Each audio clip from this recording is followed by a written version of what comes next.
Greetings and welcome back to one of my rare discussions. I am joined by an absolute legend in his own right, that guy Pete that everyone invites to gatherings, sometimes known as the Slayer of Tax Dragons and Lord of Gingers, but most commonly known by the moniker and most frequently Petey the Punani Slayer. In any event, if you don't know his channel, and I'd be weird if you're watching and you don't know his channel, I definitely recommend you checking it out. I was the first one to recommend it, and I strongly feel that it's worth checking out and watching. So that recommendation stands. Anyway, so the thing that's interesting, one of the most interesting things about Pete's channel, in my opinion, is, and this isn't, I mean, you could argue this is true of every channel, but in the case of Pete, it is actually, I would say, interesting because you can observe a kind of personal psychological development in his being from point A to point B to point C, in the sense that he starts the channel in a certain mindset and a certain frame of mind. And as time passes and he has different experiences and gains new knowledge, you can really see it reflected in his output, that is, the content he makes. And that's actually not that common, all things considered. So the first question I wanted to ask Pete the Punani Slayer is, when you first started YouTube, what frame of mind were you in, and how would you differentiate your current self with yourself back then? Well, I just wanted to start by saying thanks for having me, Stardust. It's great to be It's here. my honor. I mean, my honor. Yeah, please. Right. But I can assure the audience that there is no Punani being slain. The humility. Well, Contrary to of what course he's a Stardust, humble guy, guys. Of course he is. contrary to what the likes of Stardust and the Lord of Iron, Fitfinger, have to I don't know. say. I If you've read his comments on the respectfully Reddit. disagree, but fair enough. Okay. But to answer your question, right, what we're looking to talk about here, just to start, I guess maybe for those who are curious about this particular aspect of my channel that Stardust is referring to, there is a playlist called the Who Is That Guy Pete playlist. I'm assuming that's really what you're honing in on here Well, with I'm this actually not question. exclusively, because I think that your analyses of things are quite good, and Mm, it's you can even see that development, that change in perspective in those, even when it's not related to you, right? So mm, when you first started, you had takes of things, but they're mm-hmm, different, mm-hmm. and that seems to me sort of a clear piece of evidence that you've integrated new knowledge into your mind. Yes, yes. Okay, fair enough. So, yes, I would say then probably at the core, the playlist I just referred to is probably at the core of where you can really see the change, like up close, and then that sort of permeates out throughout the rest of my content. I guess we can agree on that. Hmm. Now, I would say that my journey probably started very similarly to most people in this space. They just sort of looked around, and again, something wasn't right, and they started asking questions on the internet. Now, a lot of people, you have your reservations and opinions, but a lot of people did begin with the book The Rational Male by Rollo Tomasi. A lot of people did begin with that. But I realized as I continued going through the space and talking to other people, it went a lot deeper than that. There's a lot of things that book doesn't talk about, especially black pill topics. There's a lot it doesn't talk about, like actually really trying to process and accept like how deep the rabbit hole really goes. You don't really hear much about genetic determinism, for example, in that circle. And again, at first, I was very upset when I learned all this information. I was afraid. But as I kept digging and digging and digging, and it just started to intuitively make sense, it got easier to accept. And I found that when I accepted it, uh, it became easier to have a more positive disposition despite the dark side of human nature. Because being all bent out of shape about it won't change the fact that it simply is what it is. But on my own personal note, again, at the core of my channel, we talk about intersex relations. And I definitely am not shy about sharing my own personal experience in that paradigm. But you definitely have seen probably more recent videos. I've kind of been on the fence about it, going back and forth in my head as a result of learning all this information. But I'm not shy about going into domains most people don't want to go into. I'm not shy about being told I'm wrong and then corroborating that I'm wrong. And I think in a world where everyone feels the need to be right, maybe it's just kind of refreshing to see that candidness. That's kind of what I've been told by my subscribers. But right now, I'm just kind of mentally in this headspace where, like, I reserve the right to be proven wrong by the world. I reserve the right to be proven wrong by women, and I'm open to that. But, in my more recent videos, you kind of saw, like, with the whole Zoloft thing and everything, Mm. I kind of threw in the towel, but I keep an open mind on this type of stuff. But I'm definitely in a much more positive headspace. And Interesting. contrary to what the mainstream says, which is like, oh, it's just all a bunch of bitter and broken people and blah, blah, blah, blah, blah. Yes, such people do exist. But again, part of the reason why I've kind of taken on this interacting with the subscriber model is to show the people that have like these negative opinions of us that no, there's actually some pretty, wholesome takes among us. There's people that, in spite of this negative information being, put in the forefront of their minds, they're able to still push through and extract some semblance of enjoyment out of life. And I feel like that's kind of where I ended up. Mm. So it's kind of cool to show that to people and have other subscribers resonate with that. However, I do have the other portion of my subscriber base where they're in what we like to call the nihilistic valley, and it's rough. And for those people, you kind of have to have empathy. But just seeing the growth from start to finish, yeah, it's nice that now my channel's at a place where I can kind of share that with my subscribers and now listen to them, kind of give back and give them a platform to share their experiences. So yeah. Couple of points there. I mean, I'm not in your head, but I mean, one of my sort of personal mandates, in the sense that I feel more or less psychologically driven Mm, to do so, is to sort of see the world clearly. I don't like using the word truth because it's one of those words, right? But I want to see the world clearly. mm, I even if it's to my own detriment. I have certain genetic conditions that aren't great, and still I think I struggle, but then I still would rather know. And even if the news isn't good in general, um, and I've been thinking about this for quite some time. I talk about it with a friend every now and then, that there's a certain psychology you have to have that prefers that, ultimately seeing the world as clearly as possible, also mm. ready potentially to be corrected. I mean, for example, I don't want to spend a minute longer than I have to being wrong about something, as long as I'm concerned about the topic. If I don't know anything, like, don't ask me about, I don't know, like motorboat engines or something like that. I couldn't tell you, but within the sphere of things I have some awareness. I want to be correct, even if it's to Mhm. sort of the detriment of my own well-being and psychology. Mm. Would you say that you share that you would just rather know the quote unquote truth, or rather see the world as accurately as you possibly can, even if you suffer in terms of neuroticism or emotionally or psychologically because of that? Yeah. So I would think I definitely see why you're averse to the term truth because again we have so many people going around saying my truth, your truth, I this mean, person's truth, diversity, right? Like, it's such a, like, it's another word that's loaded. It's just a random. There's so many words that are right? loaded now, right? Yeah, Right. There is no diversity in truth. There is yeah. just the truth. But unfortunately, because those who they speak for this diversity of truth outlook, because of that, we have to clarify these terms. But generally, when you and I speak of the truth, we're talking about this clarity thing that you're speaking of here. Yeah, is it raining? Is it not? And there isn't an in between. You look outside, is Yes. it raining? No. Okay, it's not raining, or it is. Basically that. Yes. Correct. So a lot of these people, they like to pretend that, a lot of these things that, are pretty much like the sky is blue or the sun is hot. Hmm. They try to act like it's basically not that.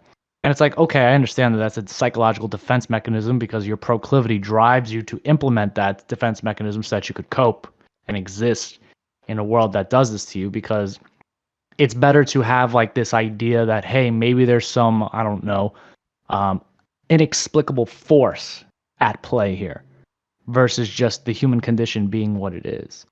That one of the things that I talked about in one of my book reviews, I think it was Why Beautiful People Have More Daughters. Hmm. They talked about how religious belief, right? And I'm not just religiously tolerant, I'm religiously accepting. I totally get it. It makes sense intuitively. Hmm. The idea like, hey, if there's like a rattle in the bushes, right? Do you assume divine intervention and thus be on guard? Or do you assume like, it's just the wind, and then a gazelle jumps out and eats you? You know, Well, that type of gazelle, no, thing. this is my a gazelle wouldn't eat you because they're herbivores, but never mind. Yeah, I take your point. Yeah. Okay. Sorry, that's my Fair. autism. There, seeing the world clearly. Gazelles only eat plants, so there you go. Anyway, Okay. All right. Bear. A fair bear enough. came out and Fair ate enough. you. Fair enough. See, this is an example of me being out of my element. But again, having the humility to admit that, obviously, This is that an also is example a of my genetic. autism. I'm so sorry, but anyway, yeah. No, no, and this is an example of again genetic proclivities at play, right? We always say like, oh, it's just my autism, it's my this, it's my that. It's our genetic proclivities. It's who we are. We're Yeah, compelled. So no, I take no offense to it at all. It's just it okay. is what it is. But the main premise is that again we tend to come up with these explanations that are more comforting than the reality because most people aren't, as you said, ones who seek absolute clarity. They seek clarity when it's convenient for them to seek clarity, um, not as like a universal. But I would say, on a personal note, no, I'd rather just have to sit there with a bitter truth than be enveloped in the comfort of a lie. Because again, my neuroticism, as you pointed out, eventually it's just gonna be like, nah, something's not right, something's not right, and I'm just gonna dig through all the lies and get to it anyway, and that's gonna hurt twice as bad. It's So for funny. me, it just makes more sense Yeah, to and the just go few there. times in my life where I've kind of almost fallen victim to a form of belief that I thought was tenuous at best. Mm, I was always plagued by nagging doubts it just felt wrong. Like I knew that not everything kind of fit, not everything really made sense, and so yeah, I don't, and I admittedly, it's not. I mean, this thing goes back to things with religion. I mean, take say what you will, and take from what you want with sort of surveys and what have you, but it is consistently true that religious people report greater levels of happiness, whatever that means, and however accurate that is. Um, correct. so, do I think it's accurate in my view that there's some deific power watching over us and actually gives a damn? No, but clearly it's beneficial. And there are a lot of beliefs that are beneficial, but not necessarily true. But I can't, and this is its own can of worms. In fact, I mean, this is kind of a bit of a dovetail and a little bit of a sidetrack, but it's interesting. I've gotten into a conversation with several people, even a close friend of mine, who takes what I would call the Petersonian view. I'm kind of elevating him a bit too much. That is, Jordan Peterson. That sort Yes. of utility is truth. Like if something is useful and it brings benefit, that is its own kind of truth. And that for whatever reason doesn't square with me, and I can't square it with it. It just doesn't make sense. I mean, it makes sense. I get what it means. And again, Correct. it's something to my own detriment. I mean, if for example, I've had a discussion with this individual about religious belief. Someone who believes, Jeebus is watching over them, and I mean, in a sense, it's true according to several individuals I know because the utility is so great, the utility effect that the person is kind of spurred on to action and is motivated and what have you. That just wouldn't work for me. I mean, if I know something is not true, I can't pretend to myself, and I do think it's a kind of psychological phenotype. And I don't think I'm better. In fact, I think I'm worse off in a lot of ways for it. I think it would be better. I think I'd prefer to be a religiously inclined person, a person who's willing to sort of just mix his life up Yep. with half truths and a little bit of this and that, but it just doesn't work for me, and it doesn't make me a happy person by any stretch. And I think this kind of connects to you actually had the honor, Pete, to have had a question posed to none other than Chad Williamson on his 800K special Q&A, Hmm. and he actually answered it. I mean, not that he knew who you were, but he answered it. And I'm paraphrasing. It was basically, how do you square all this knowledge you have about evolutionary psychology, human behavior, human nature, with just the way people usually are?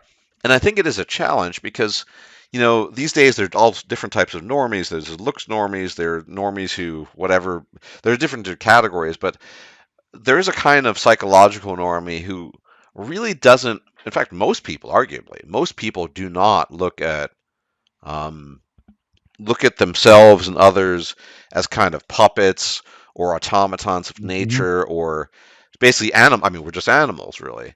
Yep. They'll say, well, we're different. Well, Yep. no, it's all in a continuum. We're different, so we're smarter than a bear is, or a gazelle for that matter. But Yep. we're even smarter than chimpanzees. But chimpanzees aren't that dumb. So and they don't think of in these terms whatsoever. And when you present it to them, they're they're either just totally flabbergasted, very, very hostile sometimes, and just Yeah. reject it outright. Uh, and I don't get that. I mean, it's a bit of a rant here, but I've always tried to run the experiment with people when I'm trying to have that conversation, which isn't frequent because I don't have the patience anymore. It's annoying. It's not that I'm averse to people not being on the same page as I am. It's just their lack of openness, Hmm. and overt hostility. But the thing is, there's a kind of hierarchy of how things work. And politics, for example, is very much downstream of culture. And culture itself is downstream of biology. If you go far enough back in the timeline of life, not just human life, eventually you get a situation, say with dinosaurs, where you couldn't arguably say they had a culture. I mean, they existed and had an ecosystem, but they didn't produce culture. Culture comes in general, even with other animals, much later, and you need a kind of level of cognitive complexity, a certain level of cognitive complexity to do that. So I try to walk them through that. But even then, they'll say, well, culture has just sort of taken over and has invalidated the past. And for the life of me, I don't get it. But certainly for me, I struggle looking at people as, even myself, as sort of just in a conventional way. People being just people doing their thing. I I see, so for example, I have a female acquaintance, for example, who's reasonably based, who's very aware of human nature and female nature, and in particular interactions which she doesn't even like very much, for the record, she has to engage in with her fellow females, or things like reputation sabotage, whatever. Yes. So the kind of interaction she has to instantiate in order to get good outcomes, it inevitably results in a kind of active manipulation, knowing the nature of human, in this case, human female psychology. I mean, it's Hmm. advantageous, but it's hard to look at people as just sort of people. Yeah. And it's not, it's automatic. I'm constantly scanning for that. Somebody tells me about a situation they had, particularly with a partner, whether I know them well or not. I'm looking for all the cues, all the tells from what is common behavior here, and more often than not, there are some common human behavioral traits on display, and I can't not do that. So it's kind of hard to look at people. Now, it doesn't mean I look at the. I don't. I like to think I'm not a totally immoral person. It's not like that. It's just I don't really see people as agents. Well, there's the whole other aspect that I think we're basically totally robots, but separate discussion. So how do you yourself deal with that? And I'm trying to remember what Chad Williamson's response was. I think I he said it remember was what he said. difficult. Yeah, maybe tell us maybe. Yeah. So yeah, in regards to Chad Williamson's response, I liken it to Doctor Manhattan from Watchmen. Hmm, The only difference between Doctor Manhattan and everyone else is that he could see the strings, right? hmm, So the idea essentially is that, like, again, you have a hard time not just seeing humans as marionettes subject to their genetic environmental mix. So that's a terminology I use all the time that you would probably agree with. Genetics are your 46 chromosomes, and your environment is where you Fortnite drop into in life. You have no control over either, and those two things in combination fundamentally shape who you are. And the older Yes. you get, the less of an impact that environment has on you, barring maybe traumatic experiences. Yeah, can I just add to that a little something? Sorry, I apologize. I feel like I'm interrupting quite a bit, but I'm trying to add to the quality of Hmm. the conversation. So a Hmm. lot of people don't acknowledge that, but so the best environmental interventions are the ones basically from like 0 to 3, and you don't have much control over that. I think a lot of people who fall into the sort of strong environmentalist camp, who like to dismiss the influence of genes or at least minimize them, uh, they don't realize that we don't actually, in terms of what matters, in terms of environmental intervention, we don't have a lot of control, and we don't. So this idea that if we if we subscribe now to environmentalist view largely, like that changes the big picture. It actually doesn't, because the time when it matters most is the time when you have absolutely no control. You're at the mercy of your parents, your environment, or whatever else is going on, and most people aren't even aware of that, so they're not going to be engaging in the types of intervention that might be beneficial. So it's sort of, it seems people don't realize that the environment is like, oh well, at least we could do something about the environment. Well, by the time you do things, it's usually too little, too late. And I just wanted to add that. So Correct. Yeah, I would look at basically like the human genetic environmental mix. Again, a lot of people like to say that humans are special, humans are different. I would say no, humans are just the most complex iteration of this genetic environmental mix on this planet. We're subject to the same rules. I think I've alluded to this. I've said basically that there is like laws of biology, just as there are laws of physics. We just haven't really fully explained it yet. And I think the patches of what I like to call dark matter, that is kind of like the unknown wild card of this scientific field, it's a little bit bigger in biology than it is in like physics. Like an issue in physics might be trying to marry the two concepts of general relativity and quantum mechanics, which they're trying to do with string theory. While with biology, we're kind of in this position where we have rough ideas of stuff, right? Evolutionary psychology, evolutionary biology, these fields are still kind of in their infancy.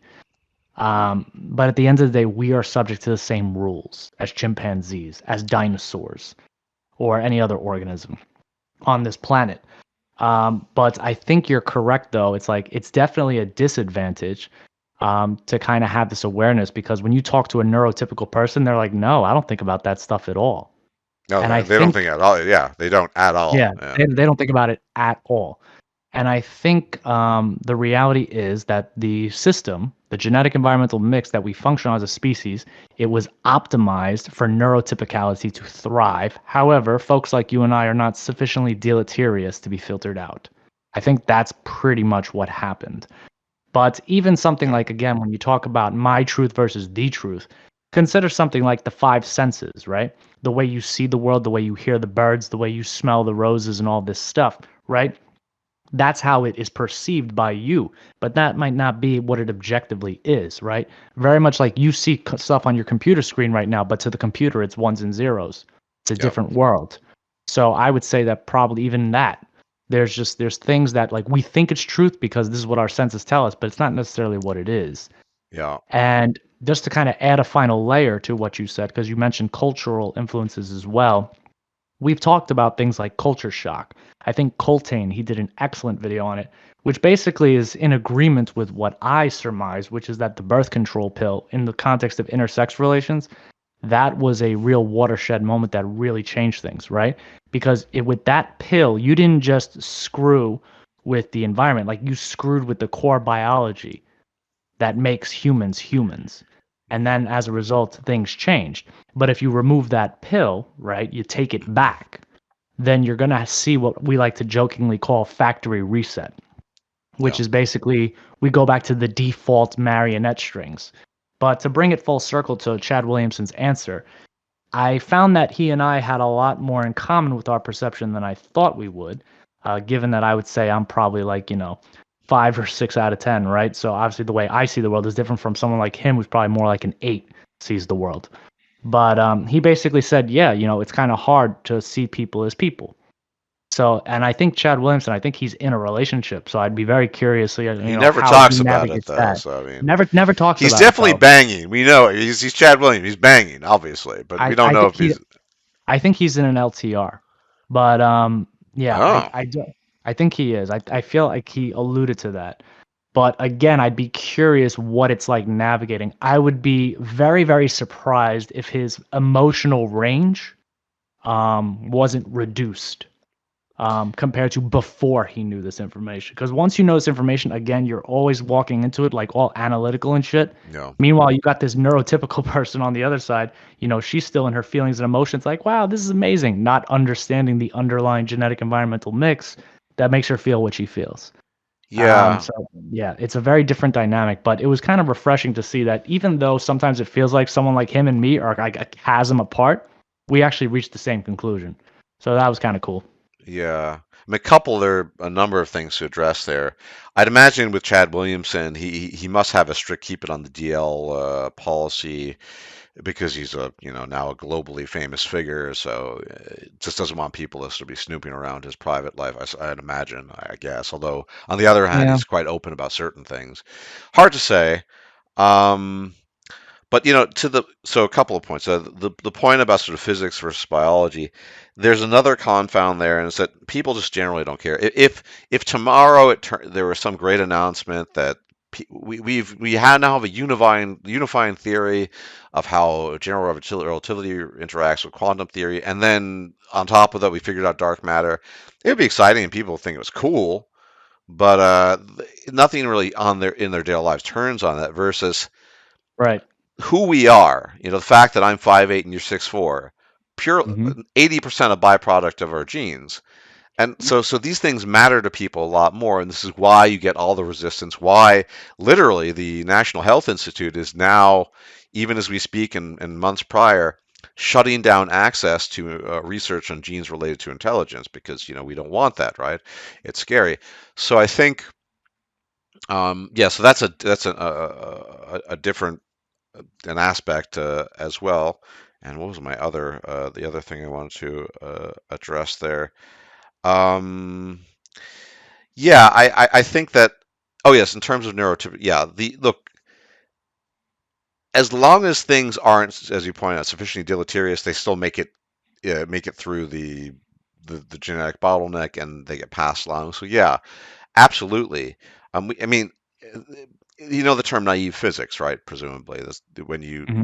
right. So naive physics is a testament to that. Basically, that your idea, your calculations, as it were, of how sort of motion works in the world doesn't necessarily reflect how it works in the universe at large, or even the world at times, because we didn't. It's not. You don't need that. What you need as an organism is you need to have a suite of abilities and traits that are good enough that you can survive. Eat, survive, shit, and then reproduce.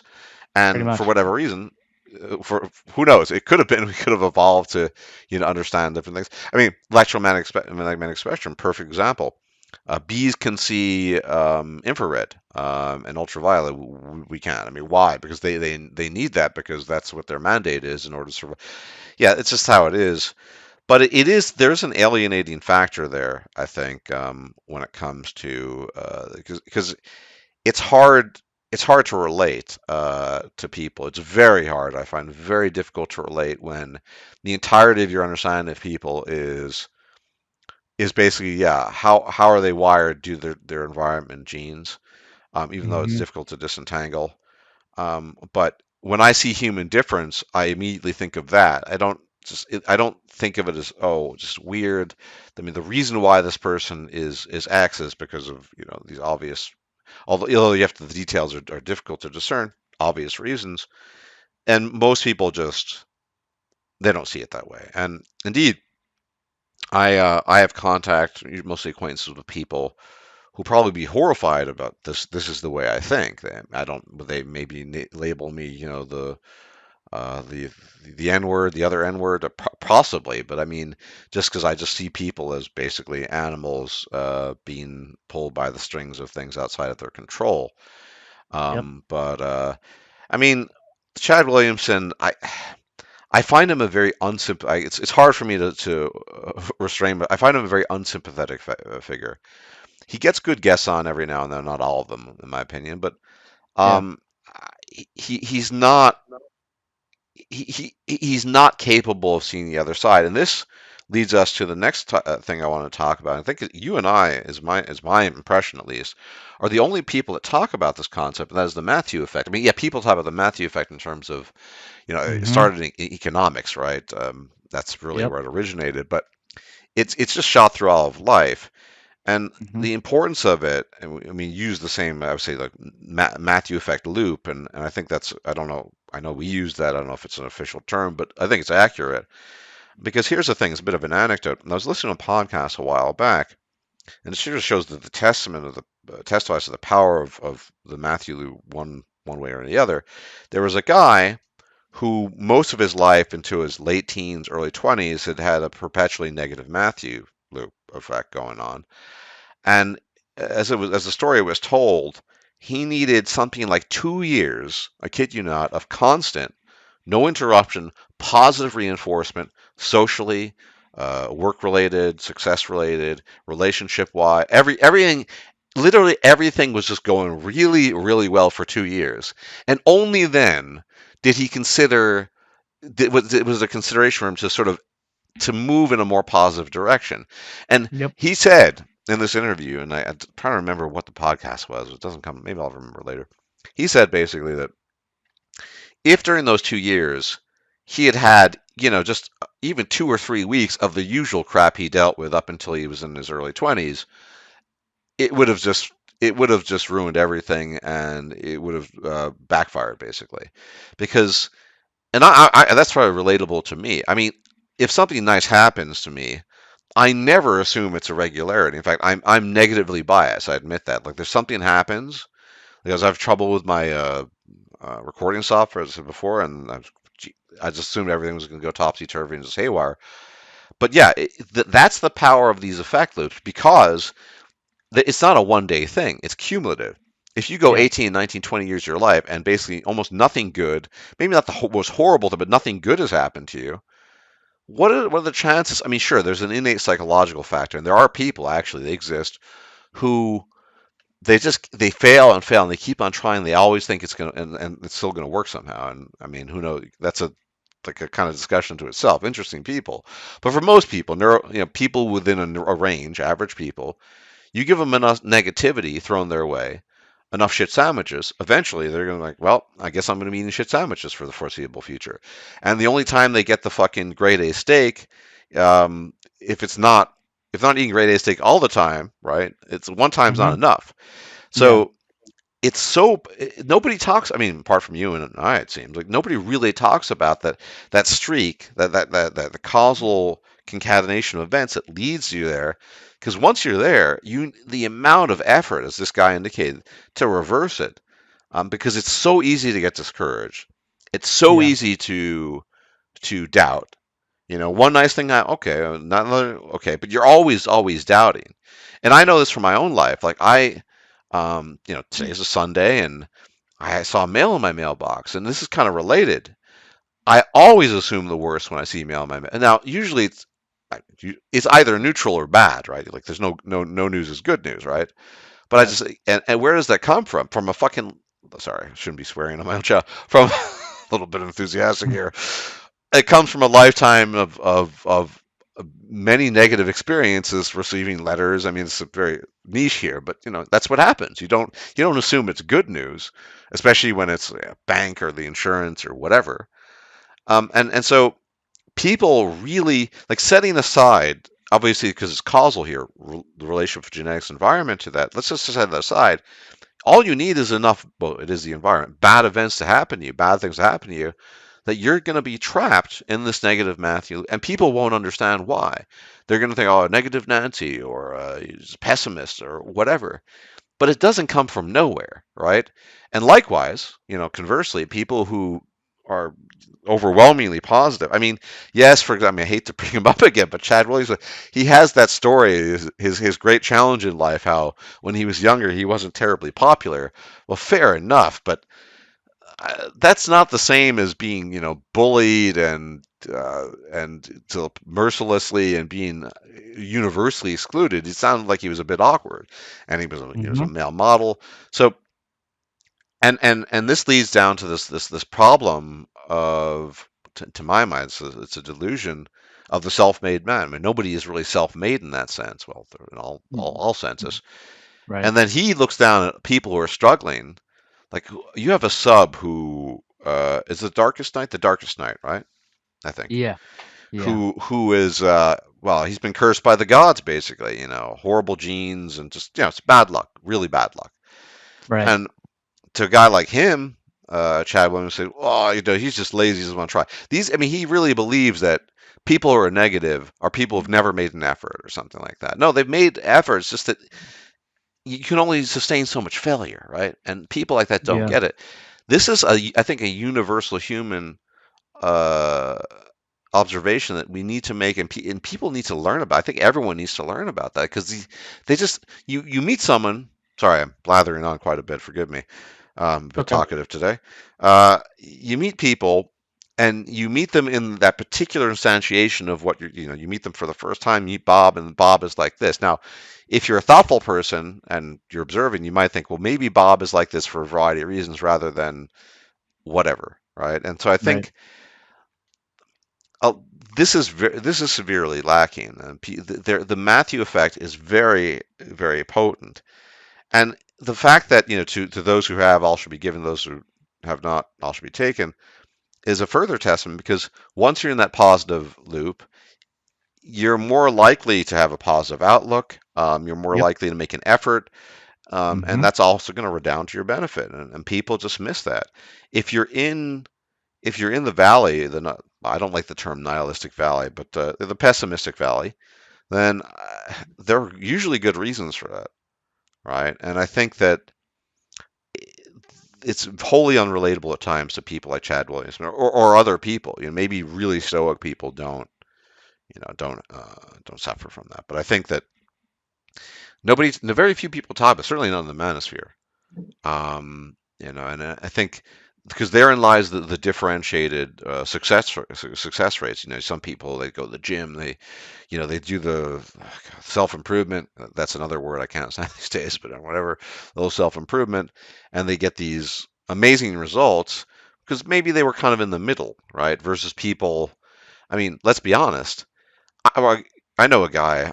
I know a guy online who, I mean, nice guy, average looking, but he's 5'3", literally over. When you're 5'3" as a guy, it's over. Yeah. And he seems to try to accept his fate as best he can. But you can tell, and no amount of Hamzas or Chad Williamsons or It's gonna Rolo. fix that. Yeah. There's nothing when you're 5'3" as a guy. You can't even go to freaking Ecuador or Peru where they're basically midgets. I mean, you're going to be below average there. It's Yeah. over. And and there's not much you can do. And it does. I mean, the guy is a bit negative at times, and I get it. People, men think you're a joke. You're totally invisible and a joke to women when you're that short. And yeah, there's not really much you can do. So anyway, what are your thoughts on the power of the Matthew effect, Lou? Because no one else talks about it except you and I think. So Yeah. So I've been taking notes as okay, you've been nice, talking. nice, thank you.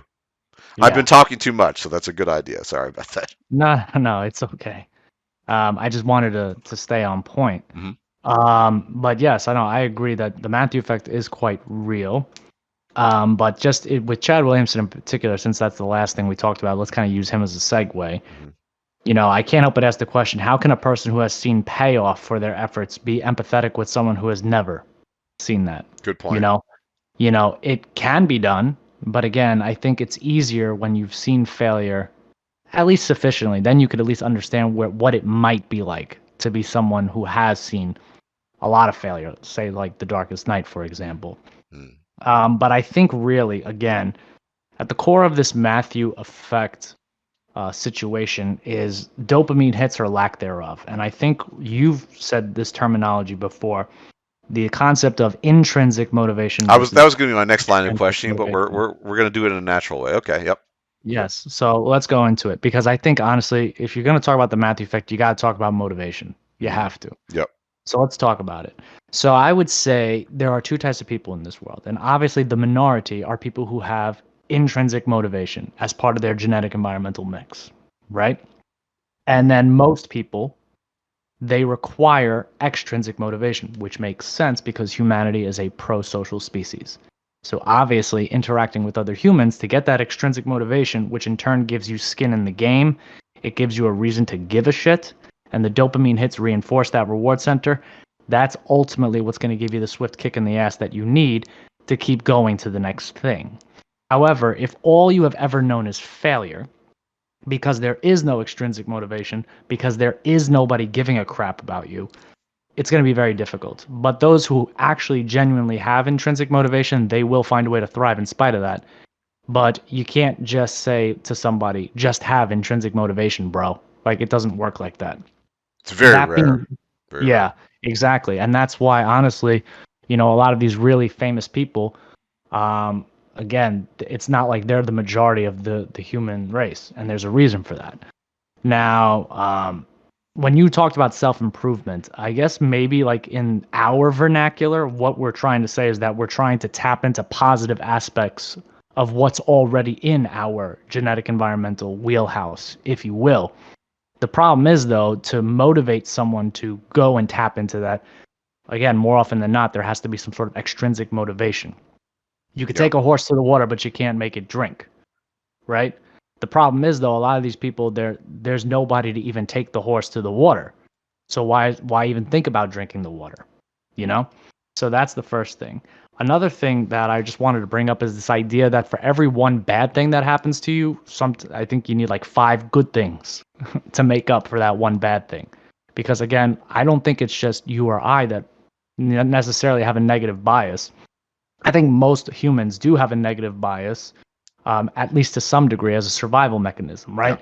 You ever notice how you do a bunch of favors for somebody and they're very, very grateful, but then you make one mistake and that's all they remember you for, right? Yeah. It's that idea too. I had an ex, However, by the way, that was constantly. It's true, you don't. She used to tell me, "Oh, you don't remember the good things that we experienced. You only remember, yeah, that sort of thing." Yeah. yeah. So, and again, if you have a more pronounced negativity bias, then you're even more likely to notice these things. Exactly. Yeah, and thus, you struggle to appreciate the good. Not your fault. It just is what it is. But, there's also the exception, I would say. There's people who go through years and years of just bad experiences, and then all they need is one lucky break, and that's enough to get them the extrinsic motivation they need to go. But I think, honestly, most people are not like that. We call it getting beaten into submission, right? Yeah. Most people can't recover, you know, efficiently from that. They can, but it will take a while, I guess.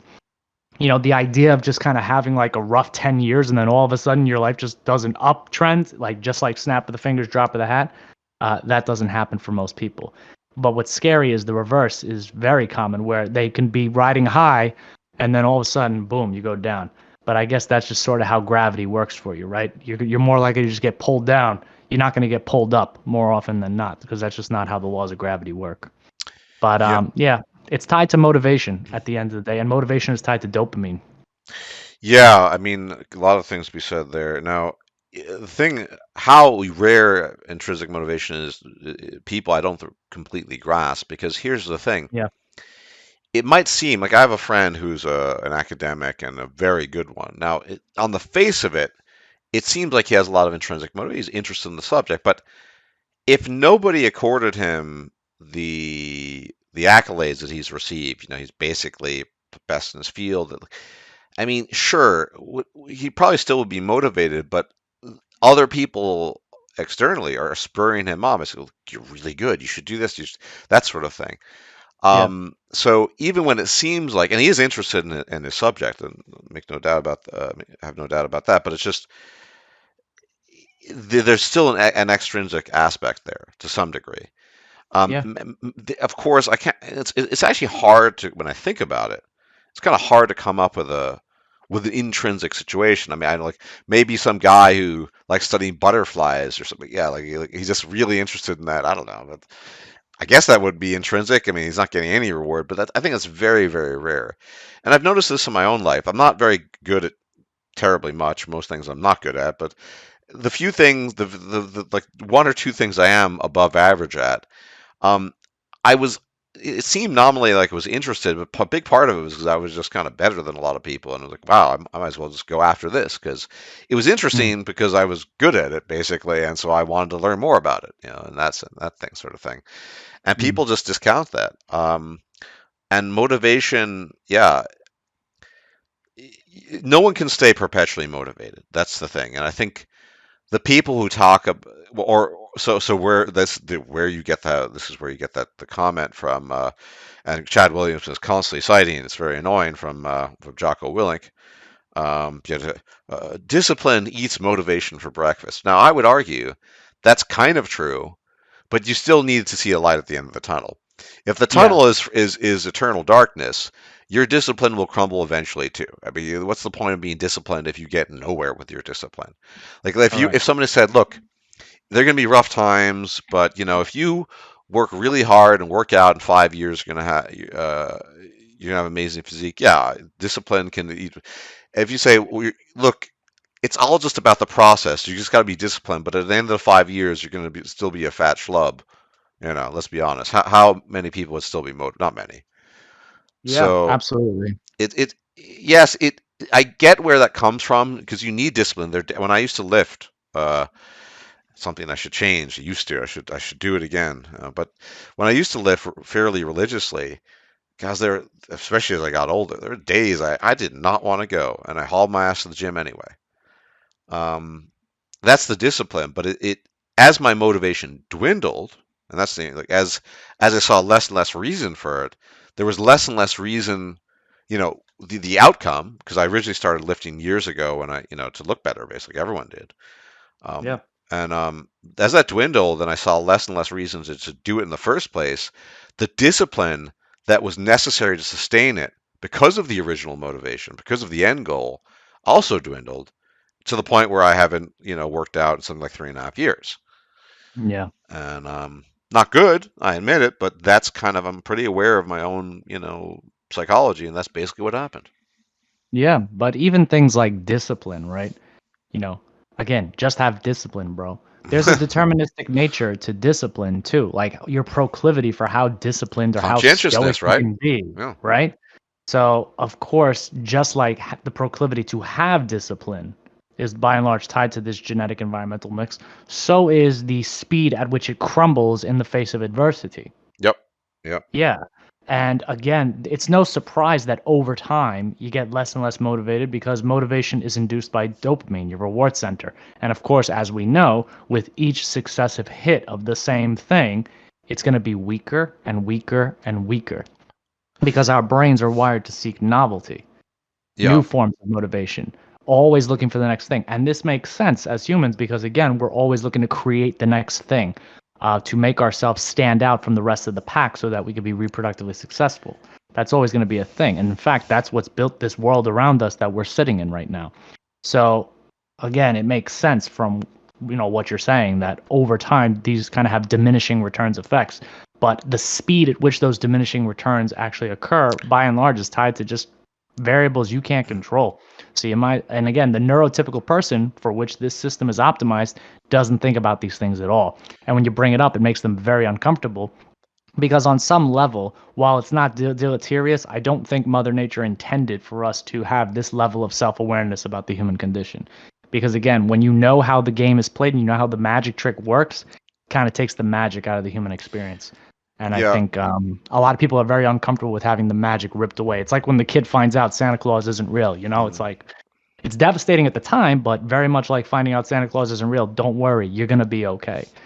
At the end of the day. But how long it takes you to become okay, that once again is tied to your genetic environmental proclivities and so on and so To forth. add to that, there's a when we see people persevere and quote unquote, do the grind and engage in discipline, on top of all the Hmm. things you mentioned, there's a selection effect. So, for example, in my own case, I'm I'm what you would call a just very at average and probably average at best or below average in terms of muscularity strength. So of Hmm. course there was a selection effect because I didn't really get the gains that whatever some other guy, the joke is he looked at a dumbbell and his arms grew kind of thing. So the people you Yeah. see who pursue are constantly lifting, they're people who are naturally gifted. They're going to be more muscular, stronger, whatever. There's always a Hmm. selection effect like that going on. And Yeah. and because of that positive selection, it goes back to the Matthew effect. Their motivation is good because their genes are propelling them forward. They were meant to be big, muscular, and strong. If you're trying, and now there is the argument, well, it's better to have some muscles and just be in decent shape than not in good. That's true, but there's a cutoff there because you see other people doing much better. I mean, to be honest, that was my first really black pill. I mean, I had other black pills like I used to do art, and I realized, man, all these other people are better. But because there's a rawness to you ever go to the gym and you see the differences in physiques. Now you could set aside like steroids or whatever, even including that. different bone structure, a different muscle belly. It just made me realize that how slow I was at gaining muscle compared to other people. It just made really drove the lesson home how important genetics was. And just even before I became aware of it, this was in my mid 20s. All of this shit, um, Yeah. I realized that wow, if it has this effect, it's got to affect other things too. And then that's when I started. Before I became aware of all the pills, hmm, Hmm. you know, I remember that guy. Like I was kind of slightly below average in mathematics, but there was this guy who was kind of, I don't know, like doodling all the time, and he's getting straight A's and all these differences, down to genes basically. It's just you see it, and the reason why people acknowledge it in its most raw form in athletics, specifically like bodybuilding or weightlifting, because you can see the differences in physique, and it's from top to bottom. Bone structure, height, where your muscles insert, like that. It all matters in this domain. So, and you see it, it's totally determined by your genes. Yeah. And yeah, the selection effect is very powerful. People who continue going to the gym day in, day out, I mean, not everyone, but maybe they have that a positive like endorphin thing, and that's true. But a lot of them, especially the young people, they're doing it because they're getting good gains, and it matters. Or they're afraid of losing those gains and then kind of going back to baseline, in which case they were even worse off. But yeah, it's these things. I mean, you accept it, but I think that the difficulty is you accept it, but not letting it bother you. We were talking about that. I mean, like that 5'3" guy I mentioned. I mean, you could tell him, and I know actually people have told him, and of course they have. Well, there's nothing you can do about your height. The people who acknowledge that this is a problem. Let's preface that, right? Because a lot of people think, oh, yeah, it doesn't matter. You're only 5'3". Just if you're funny and humorous and you get a good job, you'll be fine. Obviously, that's BS.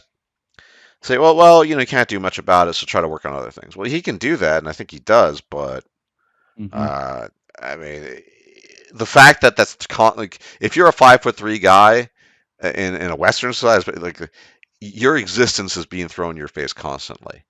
You're a joke. You're Yeah. a walking punching bag.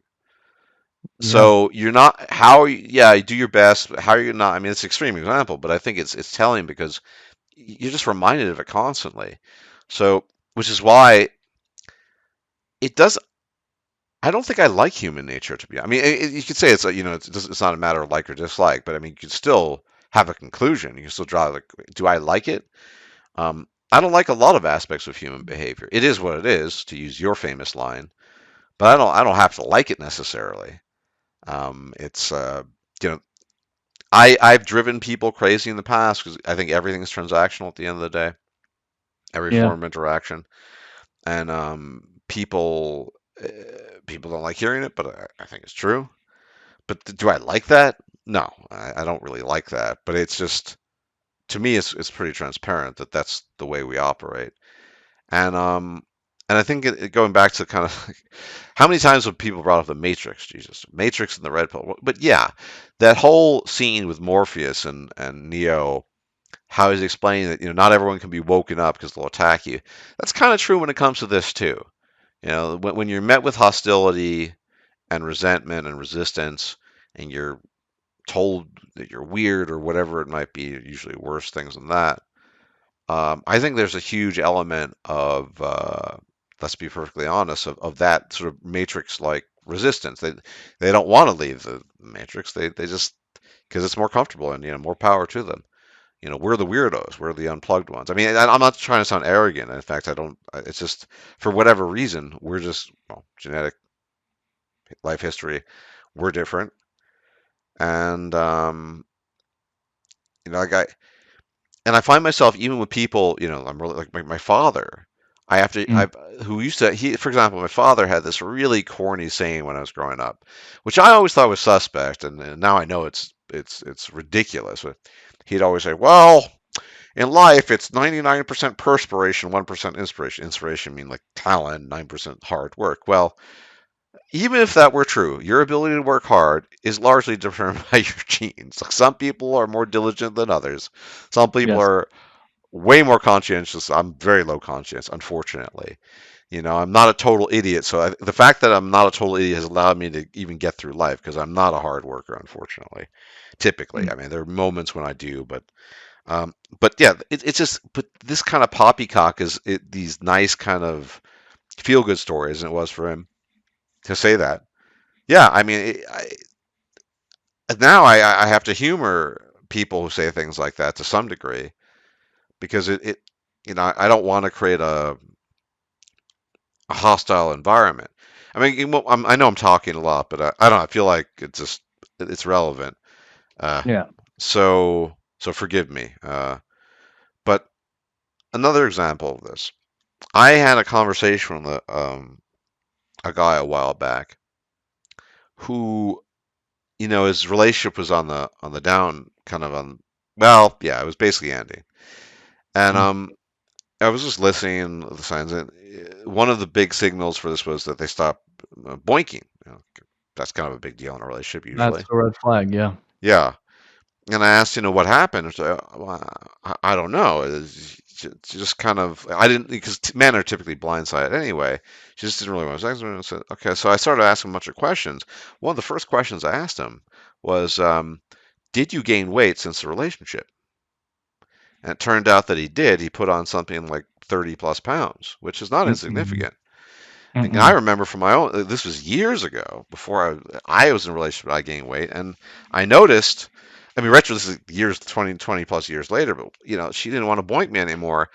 And I realized at the time I was like 30 pounds plus over, like, oh, well, that's probably why. And he was initially kind of, that can't be, but yeah, because when they first met, he was a certain way, right? And we all know Yeah. relationships are basically like a full-time job. So if you let yourself go, if you're not putting in the work, quote unquote, you get fired. And that was kind of a revelation to him. I don't know how he's doing now. It's really my acquaintance more than anything else, but things like that. A lot of people have resistance to it, and I'm sure the Mhm. woman, the girlfriend, probably would never, at least to herself, admit, or at least to others. Oh, the reason why I dumped him is because he let himself go physically. Right? No, they Superficial, would right? never. They would never admit that because again, that attracts social disapproval, which makes them look bad. You want to be able to make your case clear with plausible deniability. But that being said, you bring up an interesting point that again, this ties into the whole extrinsic motivation and the dopamine reward center that's kind of tied to that having diminishing returns, right? You get your first dopamine hit when she boinks you as a reward for looking as good as you do. But then with each successive one, again, dopamine hit gets reduced because it's not a novel experience anymore. Then eventually he gets complacent and then he gains weight. And then now he's being deprived of his dopamine hit. So then he's like, what's going on? Something's wrong, something like this. But it's interesting. Another thing that maybe we can segue into that I find interesting is a quote by I don't know if you ever heard of Earl Nightingale. He's an old school motivational speaker from like the 1950s. Yeah, Um, I'm a little familiar. Yeah, yeah. yeah, he basically said all humans are self-made, but only the successful will admit it, aka people with a positive Matthew effect loop. So it's interesting. Again, just to kind of point out this observation, you can give your thoughts on it. The idea that those who are successful, they will very, very quickly say that they were self-made, so on and so forth. But those who are failures will not. Failures will tend to look for something that's more deterministic. So you kind of have this situation where if you suggest to somebody who has nothing but a negative Matthew effect loop that they put themselves there, they get very defensive, and here's the thing, those people are correct to be defensive, but maybe they're not being defensive for the correct reason on an objective basis. While on the other side, if you even suggest that any of their success is tied to determinism in any degree, they'll equally get very hostile and defensive because, again, they feel robbed of their agency. And I think that kind of also ties in with the point you were making that, when you just don't have certain muscularity, let's say you're in the gym or something, basically you have to put in more effort for poor quality genes and environment, and it's basically a race between the fact that you have to put in more work and time to get the same results as the guy next to you and the weakening discipline and motivation as you continue to remain in the dark tunnel, and those two things are kind of racing to the bottom. Yep. And if you're lucky, basically you get the results before you lose the discipline, but most of the time, as we have observed, that does not happen. So I just thought that was worth pointing out. Yeah, and it's 100% true. I mean, this has been observed by many people. He's kind of a he's sitting here with us pretty much, Chad Williamson. Although some dude apparently asked about me. It was like a 2-second question. It was very weird, and that Mhm. and that 800 he had no idea who I was, even though he shadow banned me. So it's I mean the absolute state of affairs. You know, he doesn't know who I am, but he shadow banned me anyway. But yeah, no, absolutely. I mean, people, the self-made man, they really, really believe that they are uh, fully powered agents. They're doing what they're doing, and they very easily forget, the the coincidental meeting they had with some guy who recommended this something like a job, and then he got the job. They forget all these things, the people that helped them along the way, as well as all the other things that went into the pie, such as their good genes. I think Chad Williamson is very much that type of guy. Yeah. He does sometimes reference his work, and in fact, there was one thing that really took me well, took me back. I mean, I was watching it. I think he does a lot of interviews these days also with other people, and he was just kind of rambling on about how he used to have a lot of self doubt when he looked in the mirror. Does he deserve this? But now he does. I belong here. I belong here with the multimillionaires and the famous people and this like I believe this sort of business. Yeah. Um, Dopamine overload.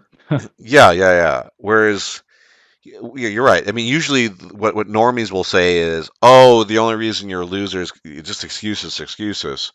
Yep. Um, that's the term they would use. They wouldn't use, "Oh, your mother was an alcoholic and your father wasn't in the house and they beat you up when you went to school and nobody taught." Yeah, nothing to do with that. And these are just excuses. Because I know Jim Smith, and Jim Smith had the exact same situation, and he managed, so you should be able to too, because yeah, obviously everyone's identical, right? Obviously. Um, No. so yeah, I don't know how to bridge that gap. I mean, because we'll put it this way: I don't think Sam Harris is kind of like the king of no free will. So he would never say, "I'm the author of my own life," and because wouldn't compute with his philosophy. But Mm. that's rare. Most people. And that's funny. I've never actually seen Chad Williamson gets a lot of people on, but he never really talks about the really deterministic stuff. Not really. Um, He so that's doesn't have interesting. to. Well, he does argue. Look, I mean, Sam Harris doesn't. I mean, he's not a Chad, but he's a multimillionaire. He's famous. I mean, he doesn't have to either, but it's obviously important to him. True. But if you and I became multimillionaires, we still would be talking about this because it's what makes us tick. Yeah, I mean, it's funny.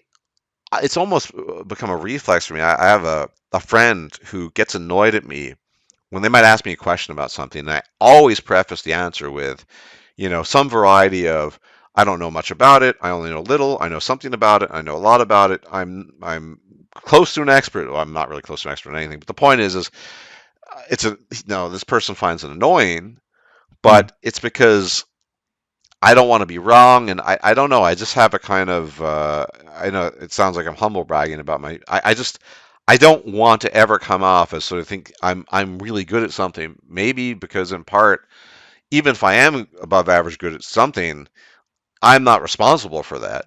Correct. Any more than I'm responsible for my mediocrity. But it's just I'm terrified of the kind of the hubris trap, as I've come to call it. Like end up like a Chad Williams. Well, it'll never happen to me since I'm I'm definitely not going to end up like that. But where you just think, well, I struggled, but I've reached a point now where I definitely deserves. I belong here. I belong. I'm supposed to hang with the big boys. No, I don't. Until my dying day, I'm just never going to think that. And the only time I did think it was when I was very young. Even before I became hyper aware of these things. Remember, I'm quite old. There Mm. wasn't talk of this stuff. You had to deduce this and discern this for yourself back in the day. Like why women were acting so differently than men and what have you, and all the negativity towards men. The misandry, as it's come to call it. Yeah, I had to Correct. pick up on that in the '90s before there was wide scale internet. And I don't know how to bridge that gap, but I think, I mean, I have a discussion with a friend who's very much in the same camp as I am on this. we both think that everything is just luck, basically. It's and he's puzzled at people for this making this distinction between like dumb. We were talking earlier, the difference between dumb luck versus kind of just the luck of the draw. But here's an interesting discussion that I've had, and I'm not optimistic about this, but hypothetically, let's say as part of the core curriculum of every young scholastic experience, you go into school, you learn Hmm. about the true nature of reality. I mean, not every detail, but you learn basically that, you are your genes, your environment, and you're not responsible for that. So whatever you do, you either get lucky or unlucky, basically.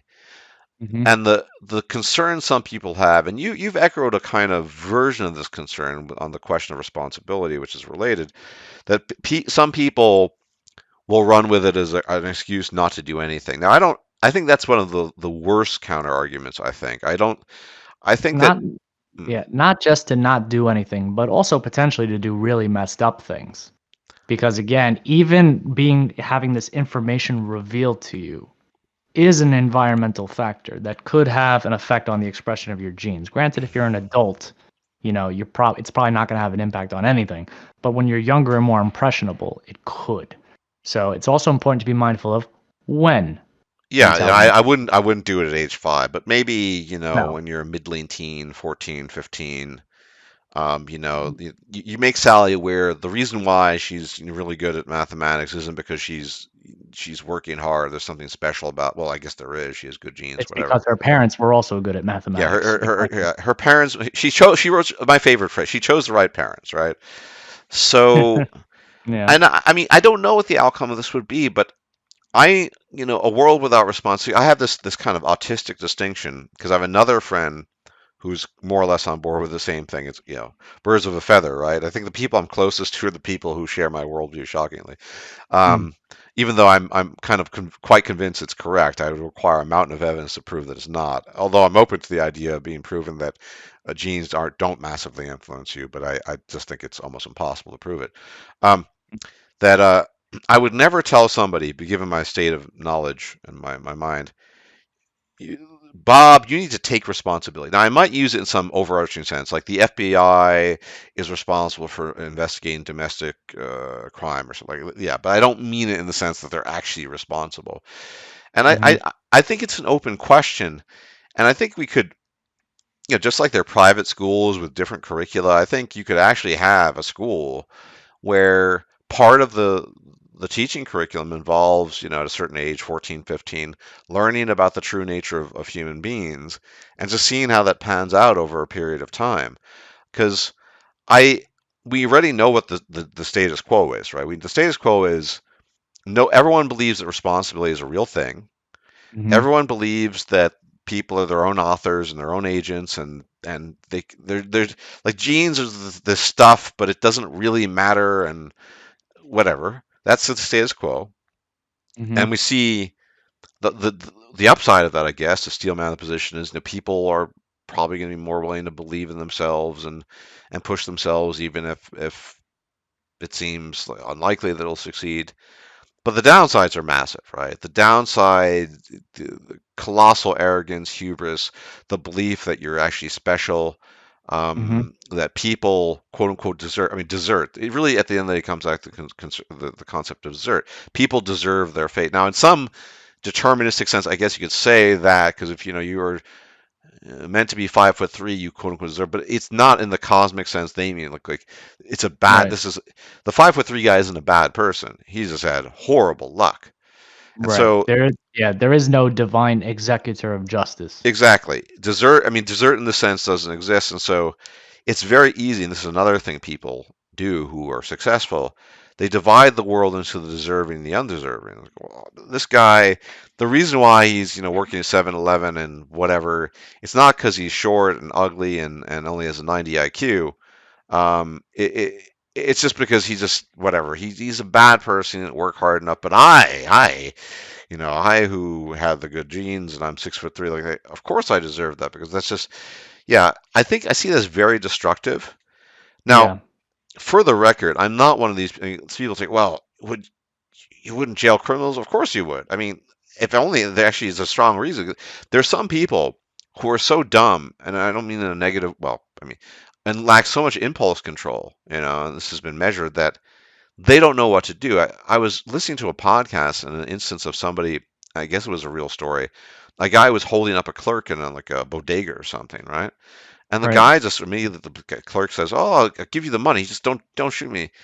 And he's taking his time, and the guy looks like he's either mentally ill or something, just really disturbed. And so when the guy is turning around to get the money or bending down, the guy just impulsively blows his brains out. And these are do people need like that? Should they be roaming? No. Is it his fault? No. Is he responsible? No. But he still needs to be put away. So I just like to always put that out there. I'm not Right. advocating something like that. Right. Um, So yeah. yeah, let's actually unpack that. So I've reflected on this a great deal, Okay. in no small part to your contribution to the discussion. I would say probably if we're going to define the term responsibility in terms of the arena that we're speaking in, responsibility can be defined as accepting your genetic environmental mix for what it is and acknowledging that there are outcomes attached to that.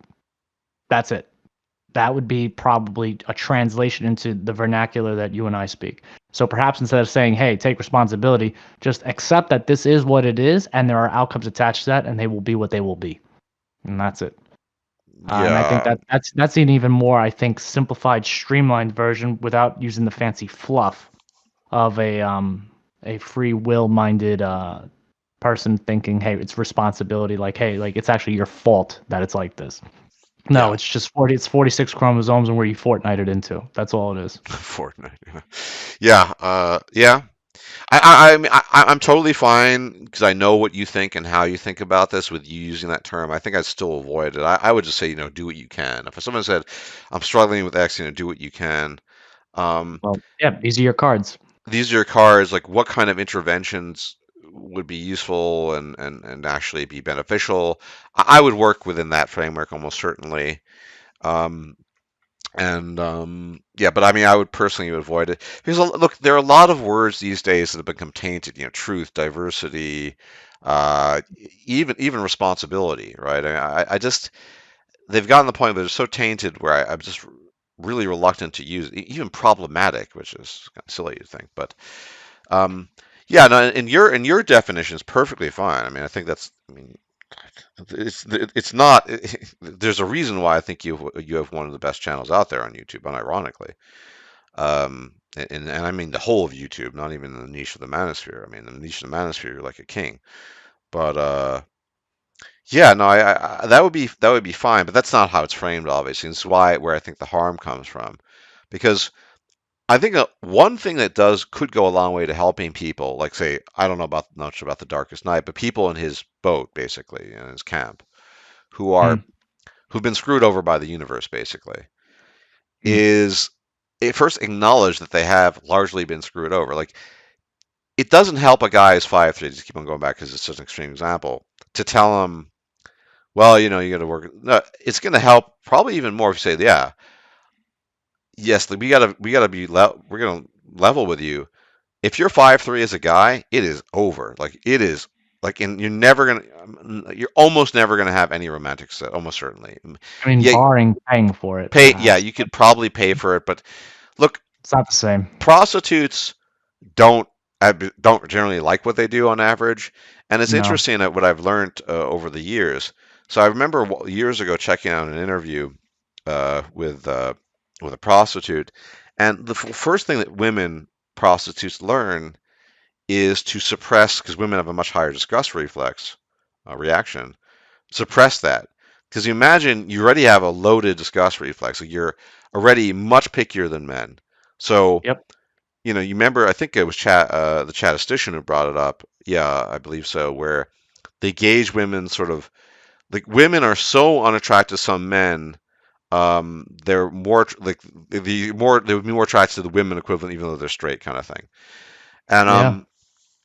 so you imagine you have that, you know, baseline as in your nature. Then you gotta, spread your leg. I mean, it's hard. So you can imagine the disgust level a prostitute might have boinking some guy who's 5'3". I mean, because she's probably just it's like there's no positive side to it. So I think acknowledging the downsides before you get to what can be done, Yeah. and there'll be cases where nothing can be done, mind you, but usually there's something that can be done, is important because the problem a lot of the super black pill guys, it's just black pill people in general have, um, is that people don't acknowledge that they have limitations and that these limitations are the reason why they ended up the way they ended up. I mean, there's a reason why Chad Williamson isn't like that. Um, why, well, Elon Musk isn't, bitching about whatever. So acknowledging that is super important. Then you can talk about, okay, what can be done? What is reasonable within the sort of the Pete framework of responsibility? But if you don't do that first acknowledgement and take that first acknowledgement step, then I don't think you're going to make much headway because they're going to feel misunderstood. They And this is already something that do. yeah, exactly, and this is something that William Costello talks about, who I have mixed feelings about. But I think who knows, whatever. He's part of the academy, and I don't trust the academy, and because let's be honest, the academy is corrupt as hell. But Hmm. he does say that in his research with incels, part of the thing that helped him, I guess, break through a little bit is acknowledging, I guess, grievances, but the fact that there's something going on here. It's not just a bunch of losers whining, and it's not that simple. It's a Um, bunch of men having an experience, well, and it's like, that's the problem. and Men don't have and experiences. well, that's the thing, and it needs to be acknowledged as a legitimate experience. It's basically like, okay, if we have prostitutes who can suppress their disgust response to have sex for money, right? Hmm. Then maybe women and, the better looking men in our society can suppress their disgust response and suspend disbelief for a moment to at least try to acknowledge that these experiences are valid and they exist. Yeah. Right? Like, yeah. It's like what I have like it's like do we have to like resort to paying these people to pretend to give a fuck? It's like it shouldn't be like that. And that's kind of, what you got with OnlyFans, right? A lot of people they don't pay for the subscription for the nudes. They pay just to have that exchange and it's like this is what we're coming to. And it's like it shouldn't, but Sir Peter, if only you knew the truth. I found out some very disturbing things over the last year about OnlyFans. I okay. mean, a lot of these women that are, making the dough on OnlyFans, and there aren't that many. It's not that lucrative, to be No, it's a honest. But small slice. yeah, yeah. Yeah. But the slice is successful, they have automated bots that respond to people. Like they're not actually respond. A lot of them have automated, Yeah, or I rather, know. they I paid. know. They're too dumb to do it themselves. They paid people to have it automated. Mhm. So these guys who are going for the experience, they're not even getting that. They're just getting a bunch of bots Yeah. Maybe responding to maybe them. maybe those who were grandfathered in were getting that, but then again it got too Yeah, big yeah, and yeah. then No, it didn't start that way. I mean, it didn't no, start no. that way. But forgive Yeah. me, audience, I need to swallow some water. Yeah. But yeah. So they're not even getting that. But Mhm. it's weird. There's an asymmetry here because the mainstream culture, which is basically far, far left, overwhelmingly so. Um, they're all too willing to acknowledge, I don't know, like various limitations, depression or panic disorder, like whatever it might be, right? But Mhm. it's only for the in group, right? And I mean, the out group, like say an incel, it's not a real thing, right?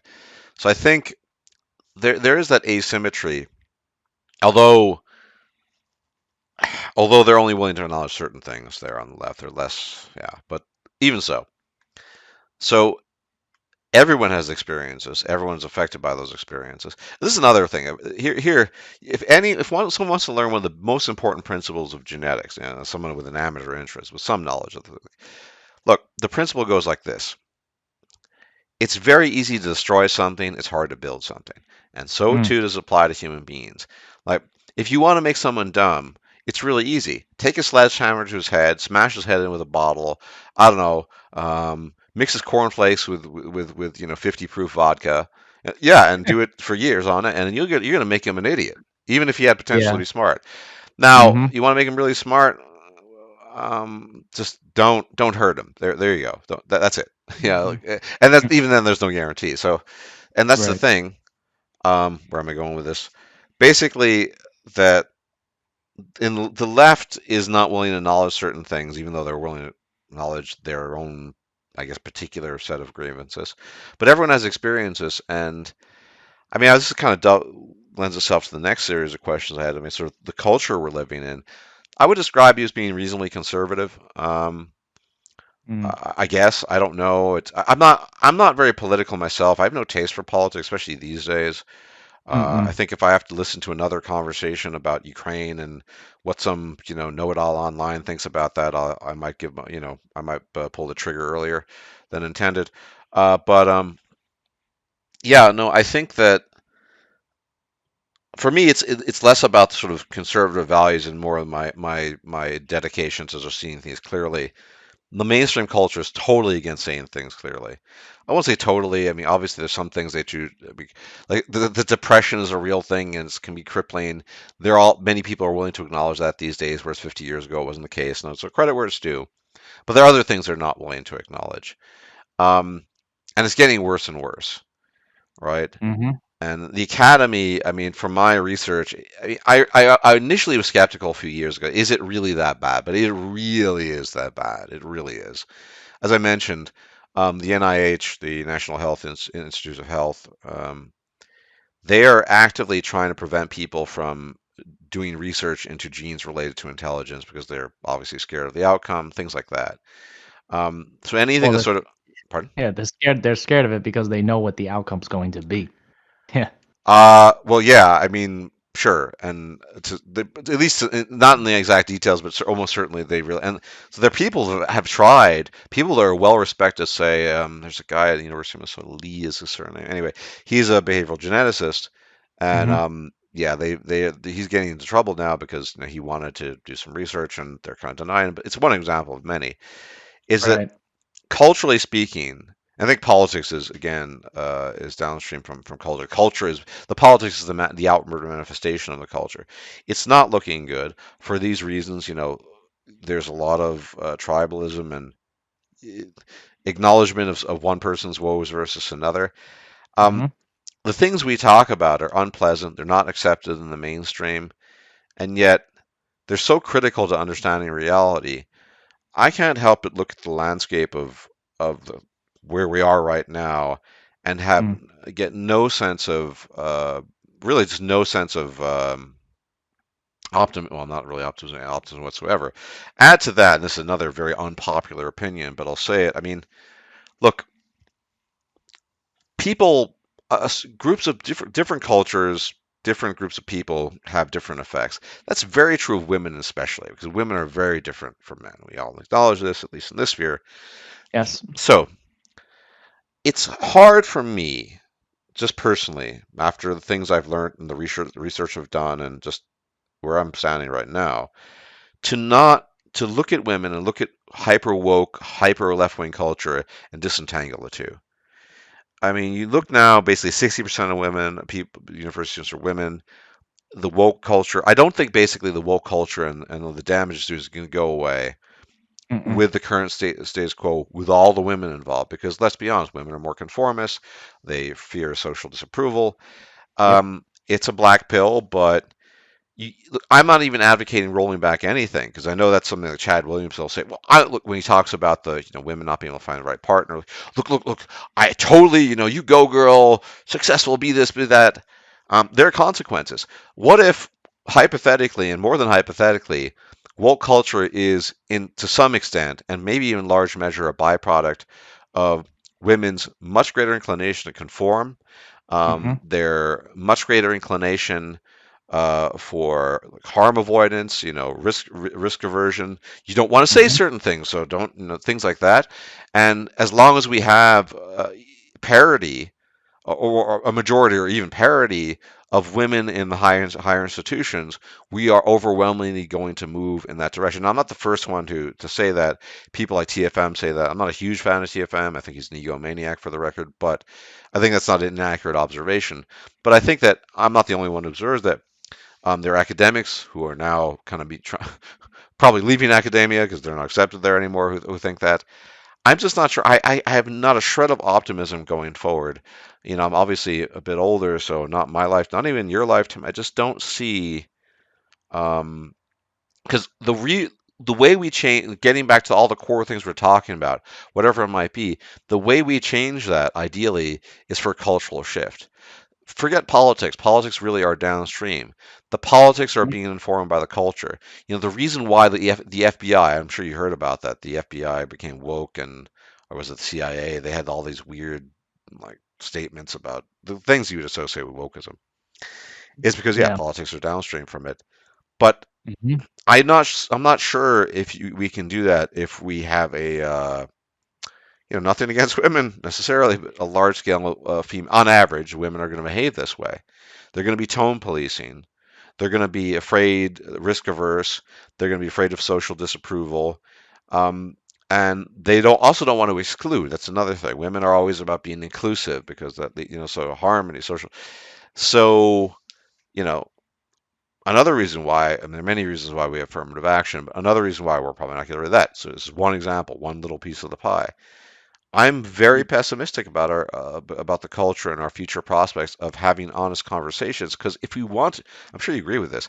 If you want to improve things, like I'll give you an example. So there's behavioral. Sorry, talking a lot, but I guess it's just my day to talk a lot. Apologies. Uh, Cool, man. there is a woman, Catherine Page Harden. She's a behavioral geneticist, very well known, University of Austin, very smart, Mm. very much on the left, who's been pilloried by her fellow leftists, mind you, who wants to make use of what's called GWAS, genome-wide association studies, which give you predictive powers in terms of, say, educational attainment and success. So you can make reasonable predictions even now, and this will go up in time as more and more research is done. What type, if you didn't choose the right parents, for example, and you're going to struggle academically in school, the kinds of very early interventions that could actually give you a leg up to allow you to not even be competitive, but not completely fall behind. Like, what Yep. if you're going to probably not be that great at math? Okay, what kind of interventions can we offer? Now, the thing about those interventions cannot put you on par with someone who's actually talented. It never works that way. Correct. But what it can do is make you not fall behind, which is pretty good, all things considered. The difference between graduating high school and getting a university degree versus not at all is pretty big. And Mm. she's advocating for things like this, but the culture is so resistant to the idea that genes mean anything. I mean, they mean diddly squat in their eyes that she can't even get that message out. And Mm. this is the thing. My thing is, if you're a person on the left, and I'm actually quite sympathetic, I think that using genetic research to uplift individuals, or not even uplift them, to help them deal with hurdles. I mean, for example, everyone is on board with. I mean, I don't know if you know cystic fibrosis, horrible illness. It's a respiratory illness. You're basically going to die if you have it. So everyone's on board with genetic research for eliminating, and we're getting to the point probably because it's one of those illnesses that doesn't have it's polygenic I think, but not terribly. So you could probably CRISPR it away. Everyone's cool with that. Are Hmm. people as cool with getting rid of Down syndrome babies? Yes and no. I mean, in their heart of hearts, probably they are. But when you say, look, it's very likely that, I mean, the parents probably wouldn't get it either because they gave birth to the kid. But if you said, look, there's this kid, and as we get more and more of this sort of knowledge-based economy, he's only got 100 IQ, which is normal, but he's going to struggle with certain things, so he'll need certain interventions. That's kind of what I'm basically trying to say. I mean, I don't mean it in a negative way. Is that there will come a time, whether we acknowledge it or not, where certain cognitive abilities and general abilities, but more specifically psychological cognitive abilities, will be the equivalent of having an illness in terms of the disadvantage they confer upon you. And Yeah. I don't see it as bad to say, look, if you're going to be a disadvantage because you had the bad luck of choosing the wrong parents, let's intervene and do what we can so you don't completely fall behind. You're not going to be Einstein and you're not going to look like Chad Williams or whatever, but we want people. We want people that are functional, that aren't miserable. And I'm not even on the left, but I mean, I do feel strongly about this, probably because of my views of free will and the concept of desert. And I just think, yeah, if someone's going to be disadvantaged, we want to intervene as early as possible so they can get some kind of leg up so they don't completely fall behind. And we can't even do that because we're not even not willing to acknowledge that people are different and some people are inherently going to be disadvantaged when it comes to learning math or doing well art's less important especially with AI, but whatever it might be. If we Yeah. acknowledge that, we can do something about it, just like we do with certain illnesses. It doesn't mean they're bad people. No, I mean, in this sense, no one's bad or good. It's just those are the cards they've been dealt. But that's Hmm. why I'm so bloody pessimistic about moving forward. You would think, you and I are both Mass Effect fans. Although, well, that's another discussion, BioWare and its fate. But um, we're moving towards that point where we can do things that when I was growing up, it was total science fiction. The idea that you could genetically intervene and get rid of something. Hmm. I mean, that you'd read that in a science fiction novel. Now it's pretty much a real thing, although it only for a few things. And in 5, 10, 15 years, it will be for sure a real thing. And yet, never I can't remember the last time we were so constrained on these matters, because ultimately I want to see humanity flourish. I mean, yes, heat death of the universe, and we're doomed ultimately. Asteroid, like, yeah, it's all true, but I don't think it's good when people are miserable. I know what it's like to be miserable because I'm a miserable schmuck myself. So, it'd be good if people weren't, right? And yet, Yeah. it doesn't seem like we really have people's best interests at heart when we deny these things. Because, yeah, there are going to be some people who abuse it. Some people, you could come up with a weird, wacky ideology where you say, well, because the universe kind of chose me to be the beneficiary of good genes and a good environment, I'm going to kind of exclude people. But I think most people would be reasonable to say, look, let's help people who need it. And here's the thing.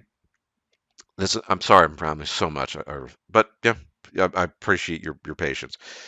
The other thing is the interventions that are on offer don't really do very much because they take place Hmm. too late. They don't take into account the genes environment mix. They're just kind of almost feel good, like let's just throw money at the problem and then see what happens. And it hasn't done much. So bit of a rant there, but how do you see our prospects culturally, civilizationally going forward? I know you're probably a bit more conservative than I am, but even so, you're not a fan of denying reality. Um, Hmm. so, are you optimistic? If so, why? Are you pessimistic? If so, why? And do you see any silver lining or white pill in this? So the short version is probably leaning towards pessimistic, but you never know, Hmm. right? But we have a lot to unpack here. So I guess starting with the behavioral geneticists, where their own peers turned against them. Hmm. I guess the best way I could sum it up is Pinocchio doesn't want to be told he's not a boy, right? He doesn't want to be told that in reality he's a puppet, subject to laws of biology, right? And I think the reason why those in power they have these woke narratives and things like this is because on some level they understand the same stuff that we understand. That people are most impressionable when they're kids. There was a CIA psychologist who came up with the personality assessment system. And basically, what that asserts is that, again, environment has a more pronounced effect on genetic expression when a kid is younger, weaker effect in adolescence, and then basically little to no effect as an adult. So if basically you have this environment increasing the chances that the kid fortnights into this type of environment, that's going to bring out this increase in like wokeness that goes against the type of narrative that would tell Pinocchio that indeed they are not a boy, but a wooden puppet. And this also brings up the topic of the Overton window. That is the window with all acceptable topics that you could talk about in a given society. It's definitely too far left, of course. We know this. But we also don't want it to go too far right where everything's a KKK rally, right? We don't want to go that far to the right I either. certainly don't favor that. No. No. We want to kind of go somewhere in the middle that's as close to a reflection of what nature actually is as possible. But unfortunately, we have all these artificial, evolutionarily novel innovations that are causing all these mismatches that kind of shift us off the mark. And that's kind of what we're doing here. Now, I would say, in regards to the whole cultural shift, again, as long as this particular woke environment persists, the up and coming generations are going to continue to be shaped by that. And the genes that essentially fundamentally go against what our proclivities are will continue to be cultivated and present everywhere. Now, again, when it comes to the discussions of genetics in general, however, right, what we have is a situation of genetics can be discussed when it is convenient, but when it is inconvenient, it is dismissed. For example, People who are obese, they like to say, well, it's genetic, right? Okay, and then you're going to use that to justify like not exercising, right? Or something like this. Oh yeah, we have no problem talking about genetics for things like that. But when it's unflattering, as you said, again, that unflattering attracts social disapproval, and they don't want to deal with that. For example, you said cystic fibrosis, right? That's a good thing to want to get rid of. We don't want people's lungs filling up with fluids that cause them to basically choke and die. Yeah. But Down syndrome, right? What's that associated with? Nazis burning hospitals full of kids and shit like that? Well, no, we don't want to be associated with that, even though we all know better outcomes are attached to someone who does not have Down syndrome than someone who does. That is the reality. Yep. So again, though, but because of saving face and social disapproval, they're gonna put that off because they don't want to admit that Pinocchio is not a boy. So the fact that you said that women are more conformist, right? They're a large chunk of the voter base. They consume 80% of the product in this country, and they hold 75% of the debt. They're controlling a lot of how like the money flows. And as the saying goes, follow the money, follow the power, and you're gonna see why things are what they are.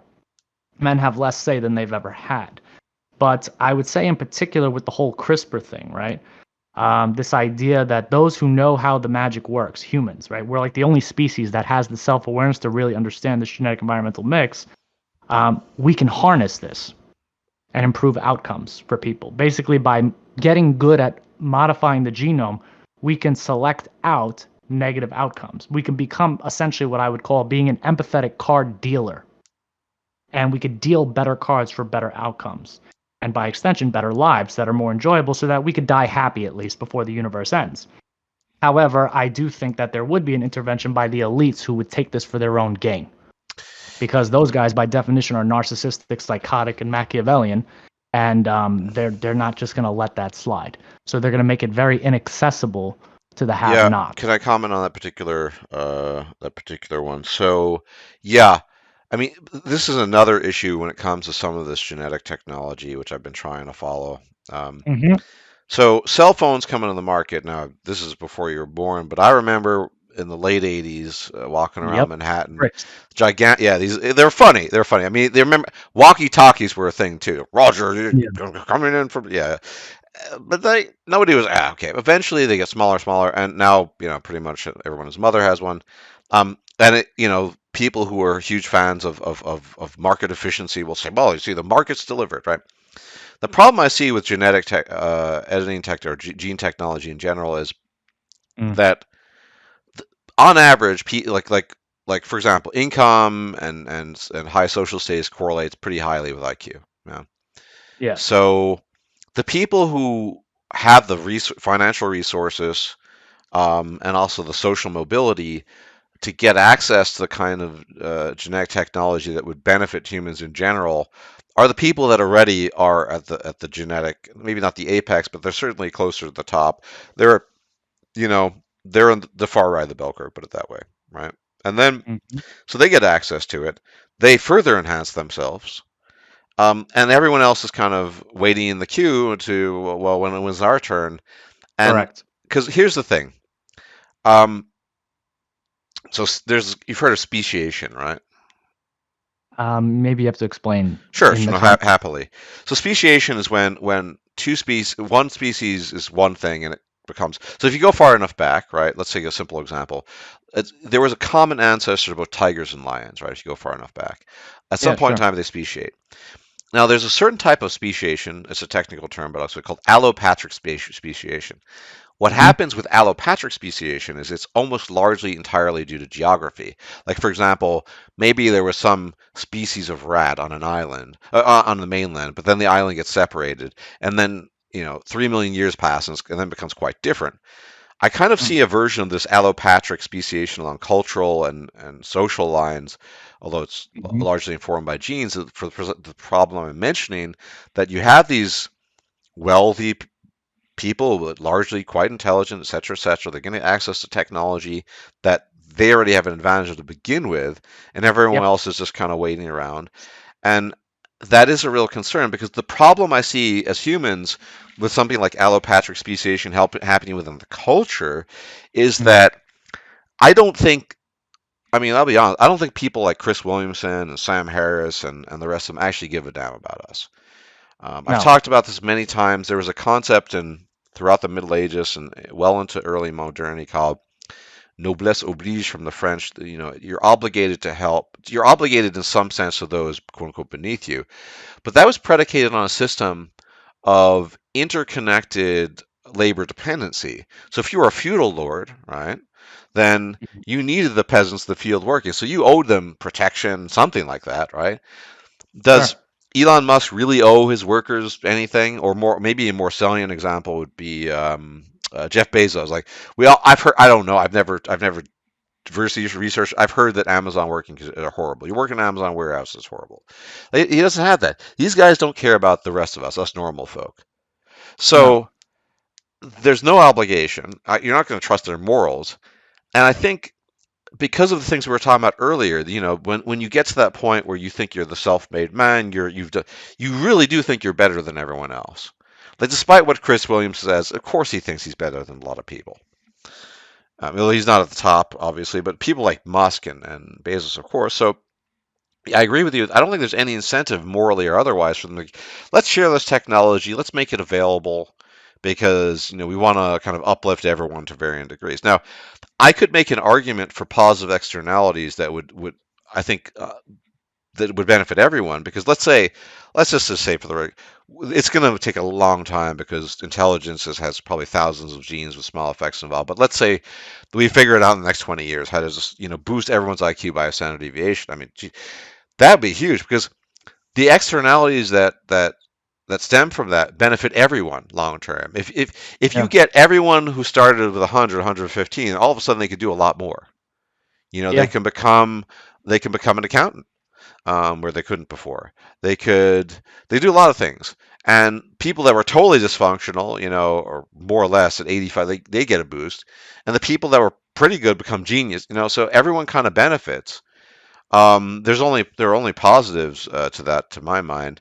But again, I think I agree with you. They probably would want to hoard it because, you know, we're a different species to them. Um, Correct. when I listen to these people sometimes, they live in a different planet. They don't see. Or my building, there are a lot of alcoholics. They don't see the dysfunction. You know, I see normal people struggling all the time, Hmm. and they don't. And so you don't get wind of that. But these are the kinds of people that arguably need more help. Now, how that's going to be navigated. But I'll tell you one thing: the people who can afford it are going to take advantage of it. It's the same reasons why people use steroids. You can tell them it's not good for them, and steroids are definitely not healthy. But if people see an advantage to be gained, they will try to seize it. Yeah. Because people look the same thing with plastics. 50 years ago, not many people were using plastics. Well, it was pretty limited back then, but now it's normal. Fix your nose, fix your non-hunter eyes, whatever.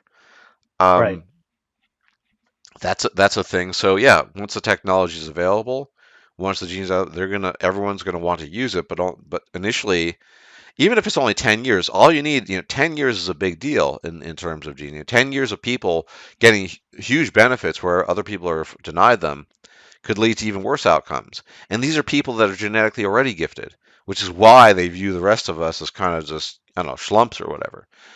Yes. Um, and everything in between. You and I are, I mean, in various, I'd say average guys, maybe not in totality, but I see people even more dysfunctional, and I think, wow. Um, so yeah, I don't know. I mean, but I'll tell you one possibility of what might happen with regard to this. I think there's a kind of um, the world is kind of a pressure cooker, right? And global Mm. politics is kind of relevant on some level because if you think about it, look, there are countries that don't. China's always the example cited. They don't care about all this woke thing stuff. China No. might not be the best example, but Singapore, for example, is a very weird country because it was basically founded as a kind of autocracy, pseudo democracy. It's got very strict rules in place. You know, don't chew gum, don't spit on the floor, on the ground because you get penalized, and you can be executed for carrying drugs on your person. So, and they don't care about this woke stuff either. So you get Right. research done on various things and implemented. What happens when the stakes are, and people have been worrying about this for a while, like the rest of the world is, this is hypothetical again, because I think the intelligence thing is a long time to come. It's going to take a while, but let's just hypothetically say the next 20, 30 years, which is very optimistic. Everyone like China just figures out a way. They got 1 billion people to just to countrywide boost their IQ by 6 points. It doesn't seem like a lot, but that's huge because that's going to have ripple effects down the line across the population, and other Hmm. countries start doing it. And the U.S. says, no, we're not going to do it because we don't believe. I wonder, and this is the real stress test, right? We don't know because we're not there yet. Will the U.S. crumble in the face of pressure of other countries exceeding them because they're willing to dabble in the forbidden art, so to speak? But Yeah. the U.S., I don't know. I think that's an open question. It might be that the wokerati by then have so much power and influence that even other countries surpassing the U.S. in terms of economic productivity, research, you name it, isn't isn't really enough. I wonder if that's kind of the tipping point. I hope it would be because that's the only quote unquote hope I have. Yeah. I mean, I would say on the intellectual stage, yes, it would put them above us. And here's the thing, right? Yeah, sure. At the end of the day, we do have the largest military on the planet, right? So Sure. again, we have bigger rocks, we have bigger bow and arrows and whatever. And that does give us an advantage in the Ooga Booga sense, Yeah. right? However, in terms of the more subtle arenas, reputation destruction, making us look like buffoons that can't be taken seriously, the kind of things that might make the US dollar not become the world reserve currency anymore, that type of stuff. I think that's the game that they're playing. But again, I think at the core, kind of just tying it back to the whole elites harnessing CRISPR first, it's the business that it's always been. They're willing to share once they are confident that they have retained and secured their place in the social dominance hierarchy. If they feel it's threatened, then they will hold this information for as long as they have to until they no longer feel threatened by the general public knowing it. You Yeah. know, not unlike say CIA declassifying, propping up of Malaysian dictators and stuff like this during the Cold War and stuff like that. So, you look at these kind of things, I can see it where on the geopolitical stage, intellectually, I honestly think that the likes of China and Russia are running circles around us. They're way smarter than us. But I would say because of our raw firepower, that does give them a moment of pause. But again, it's two ideologies, East and West. Who's going to prevail? That's what it's always been. The Well, Cold War never ended. It never ended. well, I mean, I'll respectfully disagree with some parts of that. I mean, the U.S. is still a bastion of research and allegedly elite education. There's a lot to be said for the possibility that if that goes down the tubes, this reputation, and people flee, actual intellectuals are producing, good True. quality intellectual products, so to speak, that could have an actual, physical effect on the economy and it could really reverberate throughout society. All I mean, right. So let me correct what I'm saying then. I agree with you that we hand out visas like it's candy. Okay, fine. I guess what I'm trying to say is that like back home we're not cultivating, you oh, know, that. You know what I mean? Like people like you and me, we're not doing that. We're basically importing people from the Eastern world and getting some Eastern world people of our own to combat the East. That's kind of what we're doing. We're offshoring a lot of shit too. mhm. So, but I guess yeah, that's like a band-aid solution though. It would be nice though if we could forget about World War II for a minute and stop All right. acting like that Well, looking into this stuff means we're the equivalent of them, you know what I mean? And just start looking at yeah, it from a more practical angle so that we remain competitive yeah. I don't think on that the can be global stressed stage. enough. I mean, I don't really want to turn this to a discussion where I'm going to get sick of it, but it can't be understated how much, at least really in terms of perception, the events of World War II have just colored everything going forward from top to Correct. bottom. And Correct.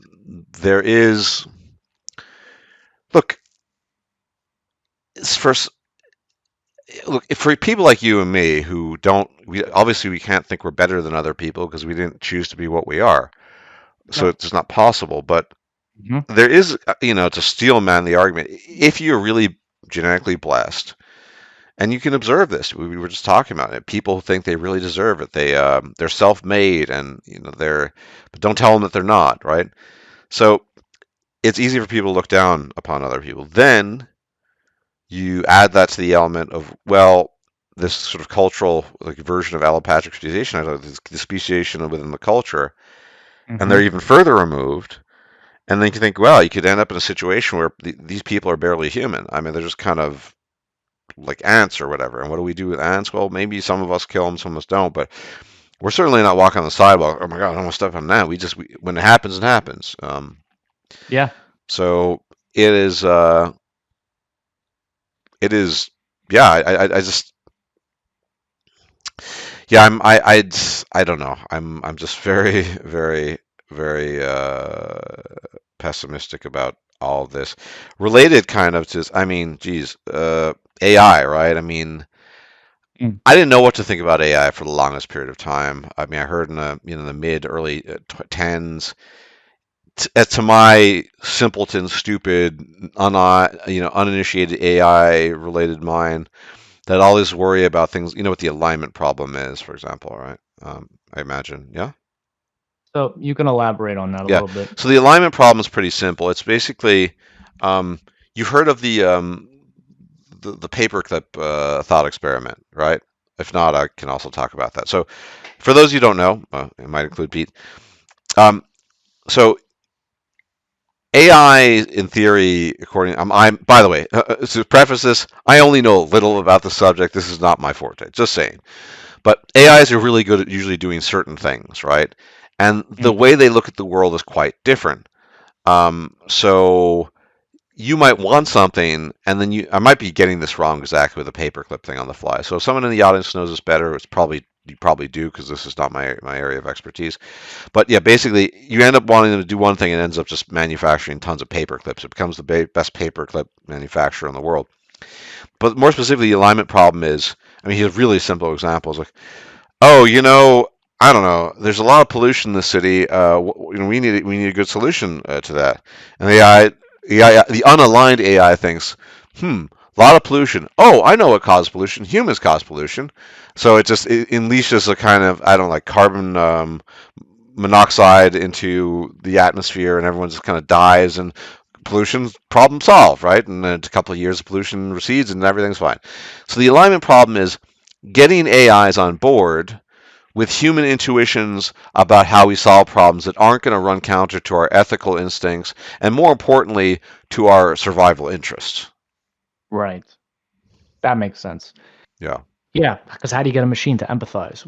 Yeah. Right. And so this is what all the AI gurus were worrying about. And I was like, well, we're so far away from this. And lo and behold, Mm. ChatGPT comes on. And it's not perfect. I've tested various things with it. It makes mistakes, but it's pretty damn good, all things considered. I mean, you can ask it at times very obscure questions. And I mean, it's not perfect. Like it says, it makes mistakes here and there. But I mean, really obscure. Like I have an obscure interest in zoology. I can ask them weird species of birds and stuff, and it can tell you a shit ton of that. So, but right now, it's not what's called sometimes a general AI, right? It doesn't have that functionality. It's basically an algorithmic. It's a sort of a database fed AI, and it doesn't, right?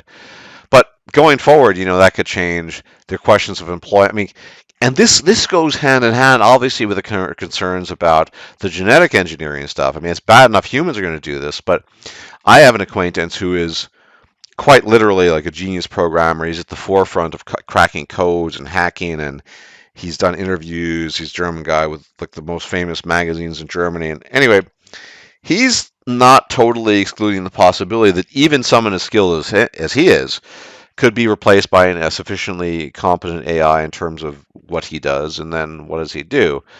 So that's another concern all of its own. Although I'm a little bit more white pilled on this, I'll tell you why. It's a little bit of weird white pill, but I think it's funny. Mm. So unlike the genetic thing where you really get a situation of haves and have-nots, with the AI thing, if my acquaintance is correct and everyone gets replaced, then everyone is screwed. What happens in that case? We all have to work together to find a solution. If AI ends up only replacing half the population, or 30 or 40, a significant but not enough, or even 60, Yeah, people are like, oh, well, I'm not affected. Because what do people care about? They care about things that affect them, right? Yep. If everyone's affected by it, I mean, let's say, I'm not saying it's going to happen, but, in 20 years' time, you probably won't be retired quite yet. The AI accountant does your job, 30 times better than you. But then it's true of basically every profession. Um, or I guess there'll be a kind of critical mass or throw. Like 75 professions get replaced by AI. Yeah, that's a serious problem. I think most people are getting on board looking at a solution, where they just shut. I don't think they'll shut it down. I don't think we've ever shut things down. Maybe I'm not aware. I can't think of anything that we've shut down that was sort of progressive in the sense that it offered progress, and we said, let's go back to whatever. And we're not the Amish, right? But No. I do think that the white pill there is with the AI is if it is as potent as people believe it will be, and it affects enough people, then there's going to be some kind of solution that people are going to look for together. If it's kind of 50% or less, I think people are going to be less concerned overall. But that's my take on it. I'm curious what you have to think. Well, I agree with you that if we do hit that critical mass point again, it affects enough people where now it's part of the mainstream discussion. Hmm. Then we get to a new situation where we have a potential for a paradigm shift. Again, that Overton window we were talking about Yeah. could shift where okay, we can't afford wokeism anymore. We can't afford female sense of conformity and gynocentrism anymore. It's too expensive to do. And that's usually how we are as a species. We're reactive after the fact. We're not proactive. So Almost I would, never. Yeah. yeah. So I would say what probably would happen in that situation is again, the Overton window would shift to something a little more grounded. Because remember, we're a pro social species. We care about group fitness and stuff like this. And basically, now everybody's got skin in the game. Now everybody's at risk. These first world luxuries that we have that cause all these evolutionary mismatches will be in jeopardy. And it's going to force some sort of behavioral shift. Basically, we're going to have to tap into some dormant shit in our genetic wheelhouse uh, to work around this. That's probably what's going to happen if we hit that critical mass point. If we do not hit that critical mass point, then the body of have-nots is going to get larger, and the body of haves is going to get smaller. So it's Yeah. just going to be increasing amounts of power in the hands of fewer and fewer and fewer people, which is consistent with what we would expect in a social dominance hierarchy. Yeah, but that's my fear. Although, yeah, there's a guy, evolutionist guy, Rob Henderson. He's coined the term luxury beliefs, which is more or less the same thing as for the first world beliefs. But I struggle. I'm on YouTube, so I gotta be careful about what I say and language policing. But I'm trying to. I'd like to have a kind of this part of the discussion, a civil kind of not too inflammatory discussion about a serious issue. If we agree that women are either huge contributors, if not outright responsible, for the perpetuation of wokeness and the atmosphere in the academy, and basically the much of what's going on in the culture, right? Um, could it be a luxury belief that having tons of women in education is a net positive? I'm inclined to say it might be. However, I don't. Unlike I'm sure you know about TFM's ideas, right? I mean, I'd imagine, right? So, what to do with women, right? So it's my understanding that he kind of goes to the opposite side of the Overton window with his Yeah, beliefs. exactly. Basically, Without, like take rights away and everything. yeah. Like even more extreme in some cases. Yeah, YouTube, but um, Yeah, so yeah, again, very extreme. from yeah, but from genetic environmental mix, again, where does that come from? There's some sort of proclivity within him from where that Oh yeah, originated. yeah, sure, And sure, sure.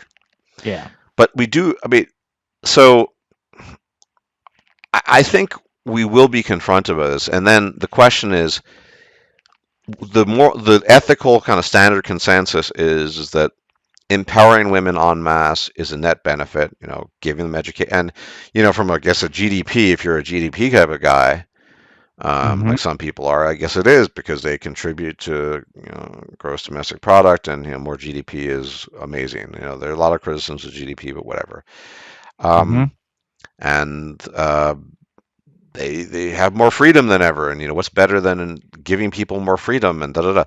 And the thing is, the thing I struggle with here is that I'd like to try to be a reasonably ethical person. I don't want to take anyone's rights away. No. I don't want to inflict pain on people. I want people ideally to flourish, because that just kind of, like I said, it redounds to the benefit of all. If everyone's doing well, probably there'll be a ripple effect. But Yeah. I don't know. I'm not sure. I wonder at times. Actually, kind of. Do you think that empowering women en masse and engaging in, or at least not being open to the possibility that there are downsides to having a majority student body being women, or putting more and more women in charge of important positions in companies. Like, I mean, HR is literally just women, right? And where does a lot of the kind of wool culture from that sector come from? Well, Yep. yeah. So how will we as a society deal with that? Because it seems right now we're not going to acknowledge that. Like, imagine you take a bunch of people with certain proclivities on average, and you take lots of them. Are they going to change the environment? Well, of course they are. Animals do this too. This is literally what beavers do. Beavers are master architects of their environment.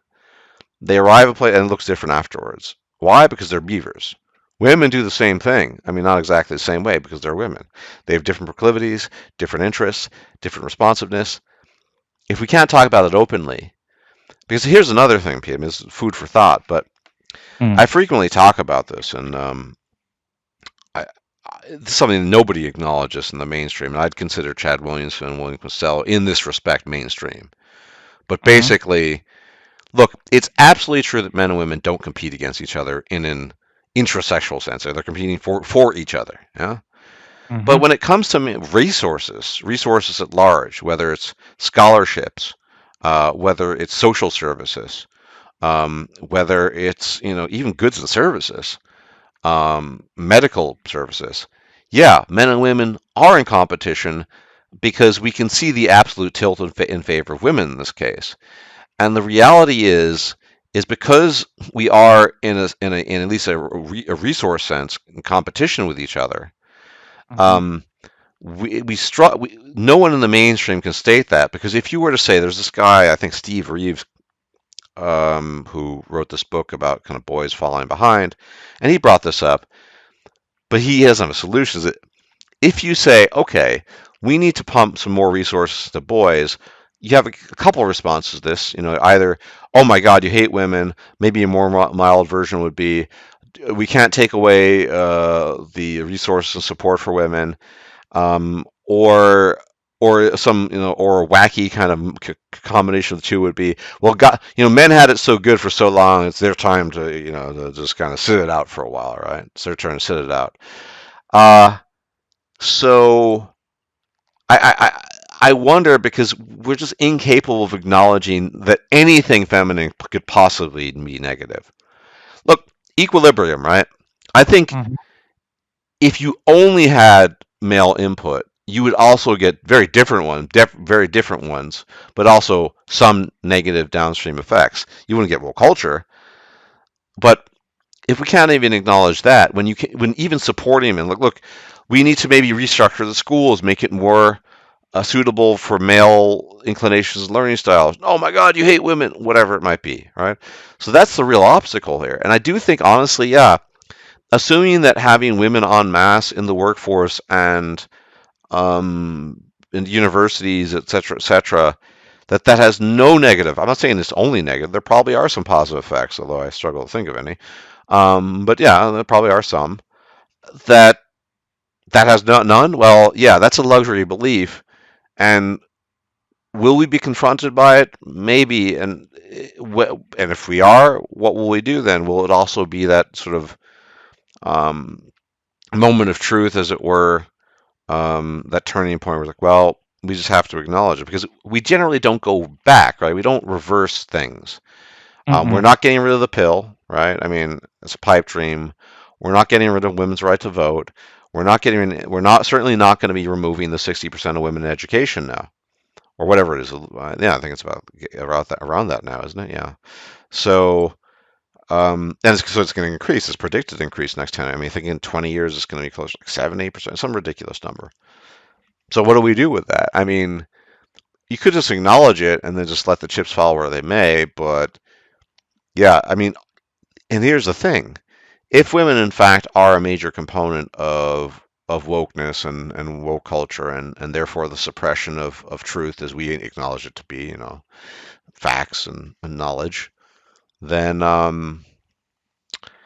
more women in education, more women doing their thing probably means more of it, right? So yeah, I don't know. At some part of me wants to see this kind of confrontation with the truth and this dismantling of luxury beliefs sooner rather than later. But I also Mm-hmm. worry about the chaos and the conflict, which we have a lot of cultural conflict right now, and people really hate each other. And even Yeah. look, I mean, look, I see somebody with a bunch like pronouns on a profile or whatever, and I just like I I know I don't know I don't hate the person, but I know it's unlikely I'm going to get along with the person, right? It's kind of I instantly know if you're That's fair. thinking if you're thinking about pronouns. And actually, this is I actually do have some knowledge. I used to study linguistics. Like, that's not how pronouns work. They don't evolve that way. So, I mean, that's for the record. But anyway, Mm-hmm. um, I don't know. I have not. I don't feel like I have much to say to you because there's a suite of beliefs that go along with that. I mean, not all the time, right? But if you're a pronoun person, what are the chances that you think that men and women are identical, for example? Probably pretty high. Or that if you don't think they're identical, every difference between them is due to socialization. That's even higher. Probably. Yeah, men and women are different because they're socialized or whatever. That's very so. There's a high likelihood of that. And so do I. And this is what I said saying earlier. I don't really like engaging with a lot of these people because I don't want to go through the rigmarole of walking them through whatever it might be. Yes, we evolved and evolution has an impact. Oh my God, amazing, right? Mm-hmm. Shocking. Yeah, and because one, they're going to be resistant. Two, they probably don't care. And three, whatever. They pay lip service to evolution, like because it's not. First off, it's not cool. Like if you're a hip leftist, saying you don't believe in it is it's not cool because that's what religious right wing people do. Right? So evolution's real. It just doesn't matter, right? Yeah. It's And it's real. It's real until it makes me look bad. exactly, precisely, well Mm. said. And so Yeah. I don't know. I mean, part of me is kind of almost giddy to see what's going to happen, but Yeah. because I want a resolution. I want things. I want to be, I want us, the genetic stuff. Look, there are real consequences. People don't think, I mean, without going into details, my mother is slowly dying of one of the deadliest diseases on planet Earth, and I'm more likely to get it. Would I like genetic research done into this more and more without any obstacles? So maybe I can avoid like my goal. I always tell friends like I'm going to drop dead. I'm going to try to not drop dead of that one, right? And yeah, because look, it might be, maybe you're really worried about intelligence research or research about personality. There's like some people are just much more conscious, and you're really worried, but you're okay with the medical stuff. You can't necessarily divide it. It's all related at the end of the day. Yeah. So Correct. But again, the difference is though that the medical doesn't attract social disapproval, but talking about how personality and intelligence can be heritable, again, if you're the person who puts that forth, it might make you look bad because again, we need to get past that. We absolutely have to get past this. how? We're how? Well, that's what we're discussing about. How do we? We're trapped right now. I feel leery and weird and scared to even talk about it on YouTube because all of the wokerati and things like that. I feel like I've gone pretty far, all things considered. But Yeah. it's how? Well, I think yeah, we're basically just waiting, almost with bated breath, for that moment of truth, for that conflict where luxury Mm-hmm. beliefs conflict with the hard reality of other people outpacing us, or consequences that are so extreme that we simply can't just say, well, it's whatever, and keep the pretense, keep the theater going. That's probably what's going to when exactly that showdown is going to take place. I don't know, but that's Mm-hmm. probably the only hope there is for a solution.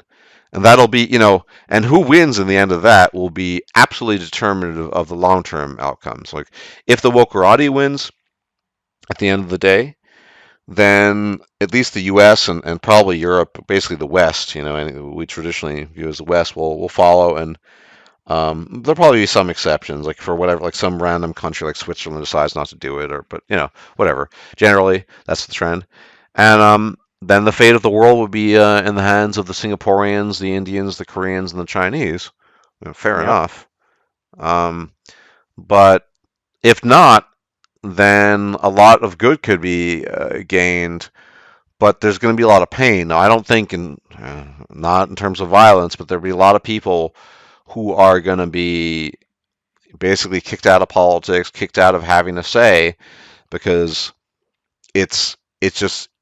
well, A, it's inaccurate, and B, it's just extremely harmful. It prevents us from making the progress that we need to make. And honestly, I'm kind of 50-50 on that. I don't know. I mean, smarter people, more analytical people who've done research will probably come up with a better percentage of, rather than a 50-50 estimate. But when that confrontation takes place, if it does, and I think it is a matter of time, not exactly when, I don't know, then that's what's going to be deterministic of the outcome. And who knows what's going to happen. But I hope that we have to jettison these luxury beliefs because I do think they're just enormously pernicious. I'm someone Yeah. who's kind of obsessed with seeing things clearly. That's my issue. I mean, yeah, look, if you really identify as a quadrisexual werebeaver, like whatever, you can do that. But like, if stuff like that becomes sort of acceptable as this maps onto reality, no. I mean, like, Mm-mm. whatever. I'm okay with people doing whatever they want to do as long as it doesn't interfere with the truth-seeking process, Right. the scientific process, Mm. and the politics, which are often downstream of that. Well, yeah, but so let's hope. Let's hope that luxury beliefs don't make it past a certain point because of fears, basically global fears of competition. But I mean, I can only imagine the people in power in places like India and China just laughing their asses off at us in the West and all the crap we countenance and all the silliness.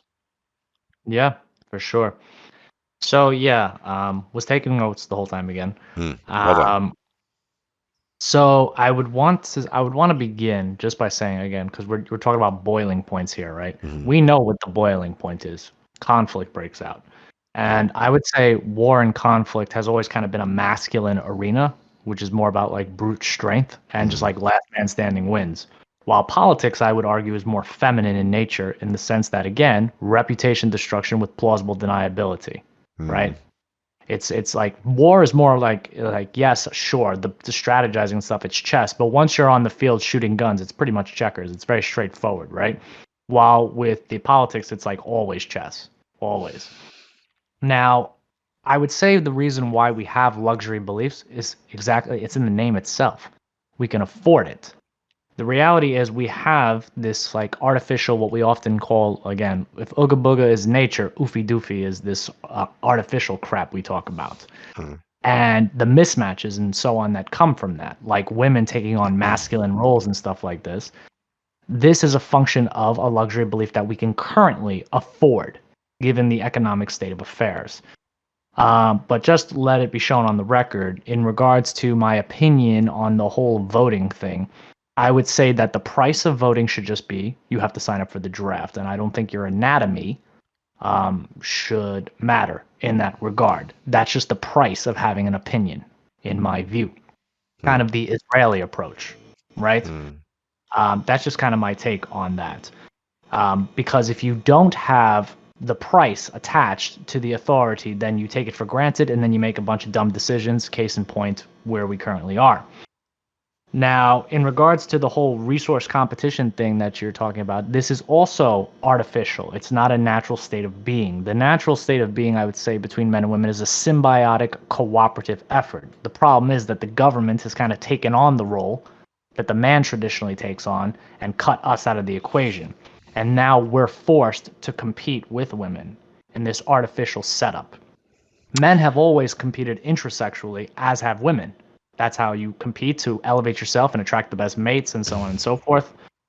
But because of all these artificial things like, government, welfare system, so on and so forth, we now have this intersexual competition where basically, whenever you have a conversation about trying to help out the boys, it comes out as a zero-sum game. One person is getting help, it automatically means the other person is having something taken away. And that's not necessarily true in all cases. Is it sometimes? Yeah, sure, limited resources to go around, so on and so forth. But is it always the case? No. But I think the reason why, again, we have gynocentrism as sort of the model is one, we have a very comfortable first world society that cultivates it and gives it the ability to flourish. It's not threatened by war and so on and so forth. And stemming from that is another topic we always discuss, which is the empathy gap. Oh yeah. Men have inherent empathy for women via protector instinct, which makes us capitulate and give them all the ground that they have. Women do not have inherent empathy for us because we're the protector, not them. So basically, contrary to what they say that men have it so good, that's apex fallacy. Yep. They're looking at the top men. Most men actually did not have it good, right? These people working on oil rigs and in mines and stuff, tell me how good they really have it. To me, I don't see it as any different than a Chad trying to understand a sub 5. Yeah. They just don't get it. Yeah. But I would say, just as a final closing thought, to say like, hey, what's it gonna take here? I would say that in the long term, social norms and stigmas have to return. Currently, we do have things like laws and stuff like this that limit the expression of male nature, which is usually using brute force and violence to get from point A to point B. There's currently no social conventions or norms in place that mitigate the damages of female strategy, which is social reputation destruction via basically using backhanded compliments and underhanded tactics to make it look like they're the good person with good intentions while simultaneously destroying their rivals. So at the core, I would say that until a catastrophic game changer happens, what you see right now won't change. Think about the birth control pill. What a watershed moment that was. We would need something as significant as that. And perhaps based on our last talking point, artificial intelligence may be that watershed moment. It remains to be seen. But the point is, we would need something on par with the birth control pill if you really think that we can, if it's even feasible to quote unquote go back.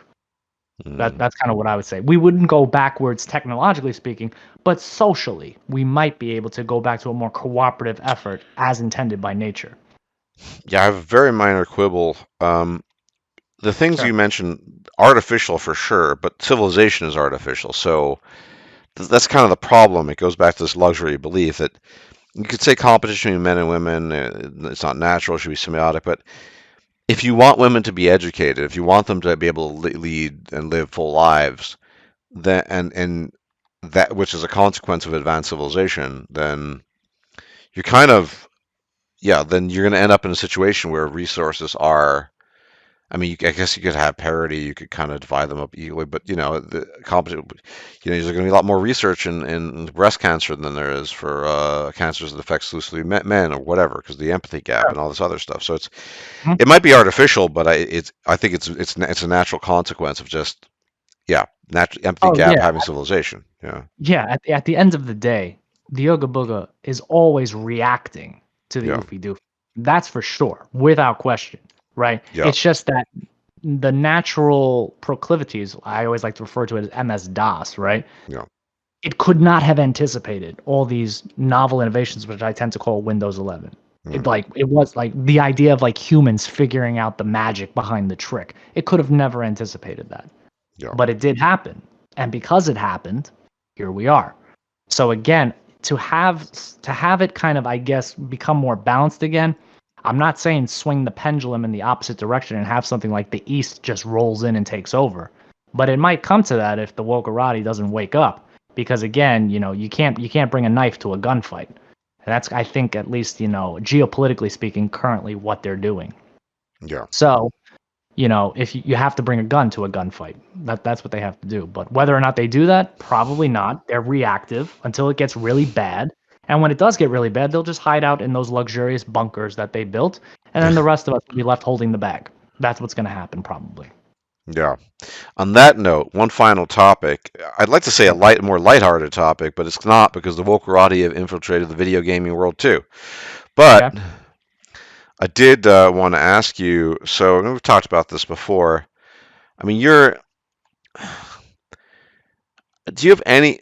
So you probably would you say you have an emotional connection to the Mass Effect series? Because I know I do. Going back. I would say that yeah, Mass Effect definitely has played a big role in my 20s, Hmm. especially. Yeah. It was just I've done so many playthroughs of that game. And you did a video recently on escapism, and it Yeah. definitely served that role.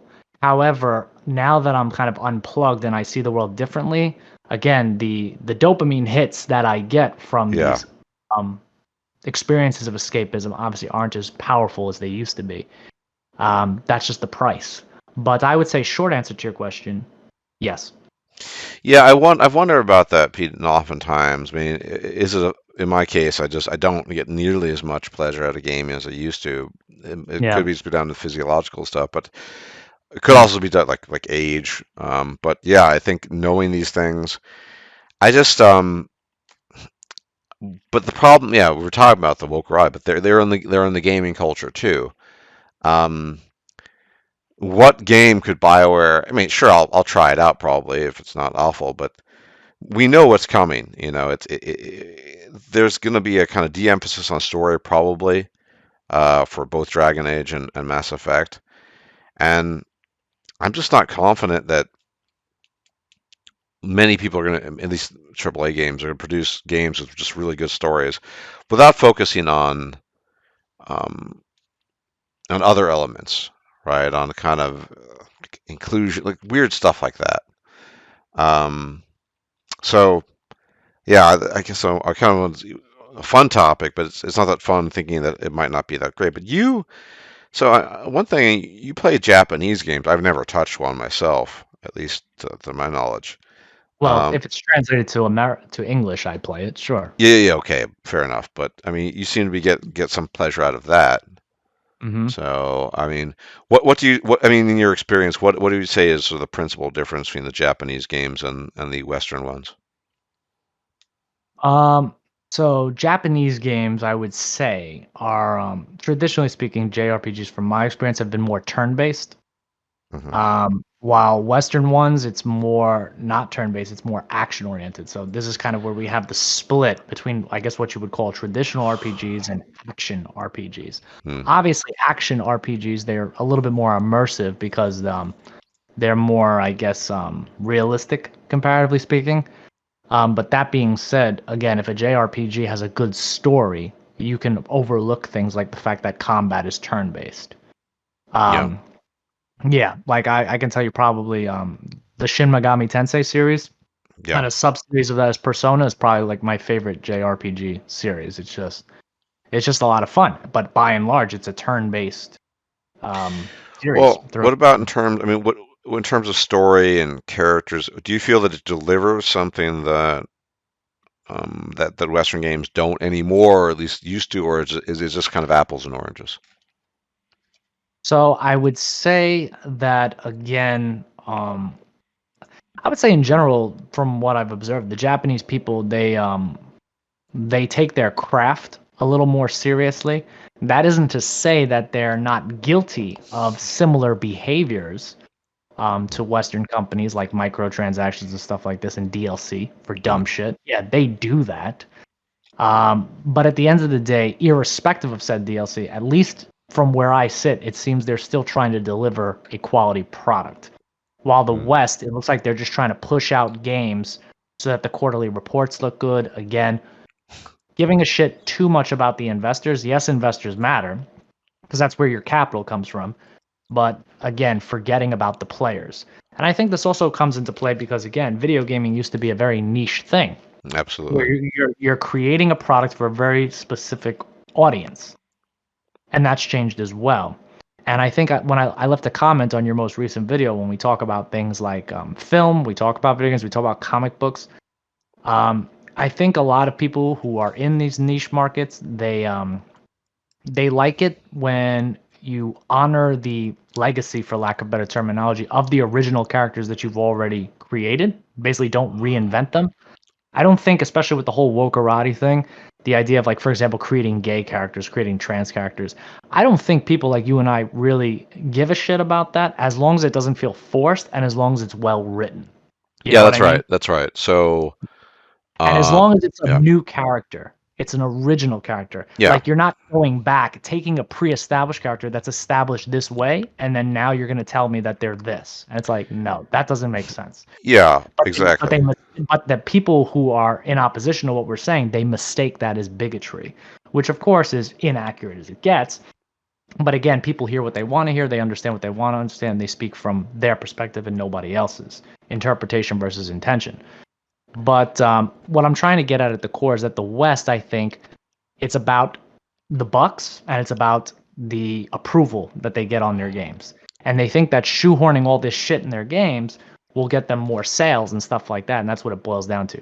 While the Japanese, again, a little bit more traditional as a country, comparatively speaking, to the West.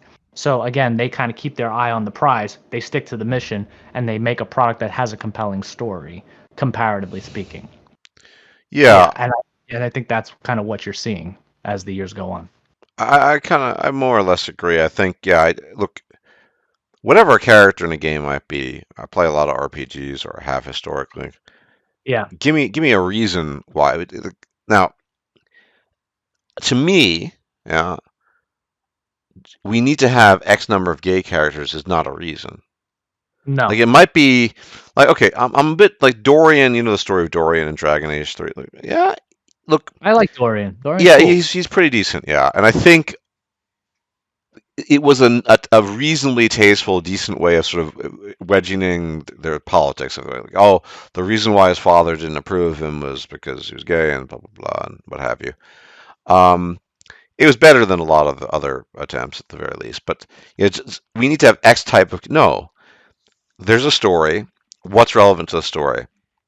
It might be that a story actually, yeah, there's some it's relevant in some way. Like to Vinter, apparently it's an issue to be gay, I guess. Yeah, Um, there was another character too, Krem, who oh was god, also from. I thought that was terribly. It was awful. I thought Krem was horrible. Yeah, sorry. Yeah, I mean, Krem, honestly, I don't think was like as bad as other portrayals have been, but I think it could have been done better. It's a difficult realm to navigate because it's only been not that long since it's kind of become more mainstream to talk about these things. It used to be very underground. So you gotta I think you have to kind of forgive heterosexual writers trying to write this shit a little bit. You know what I Yeah, I mean? mean, But as it becomes more discussed, that will change. But Dorian, I liked in particular. Another example of a gay character who was established as gay from the very beginning that I really like is Ellie from The Last of Us. That's another really yeah. good I never character. played it, but I'll take your word for it. Yeah. Yeah, that's another character. Again, nobody, I mean, yeah, of course. Do you have people, the real churchgoers who might give shit about it? Sure, of course. But if you're in it for the story, again, people aren't talking about the fact that Ellie's gay or anything like that. They might have a problem with the thematic story itself, but you don't really hear much about the fact that Ellie's gay, right? Because it was established from the very beginning. It's not like they retconned and went back and did this and that. That's what fans are concerned with, consistency. Otherwise, it breaks immersion and it throws you out of the experience. And that's the whole point of an escape. Is that you feel like you're lost in another world. But if that world starts to not make sense, very much like in the real world, you start asking questions about red pill and black pill. You start asking questions about this world that you're allegedly escaping to, Well, that's my and then it's beef. just more of You the know, same shit. fundamentally, that's my beef with these attempts is that Hmm. if I want to escape, I don't want to, I can go outside and see drunkards and morbidly obese people and people smoking and, hacking up their lung, whatever. That's fine. But if I'm playing a game, I don't want to see that. I don't want real world. I honestly don't want any kind of world war, right, left. I just want interesting stories told. And if you want to create politics in the world itself, with hey, you can even mirror to some degree. I mean, you look at something like The Maker, right? Yeah. The Maker really, I mean, it's obviously a Christian story, right? Like nobody really knows, And then you even have Andraste, his alleged bride, and was Hmm? Jesus divine? Or the whole shebang. Fine, that's not bad. I don't mind that.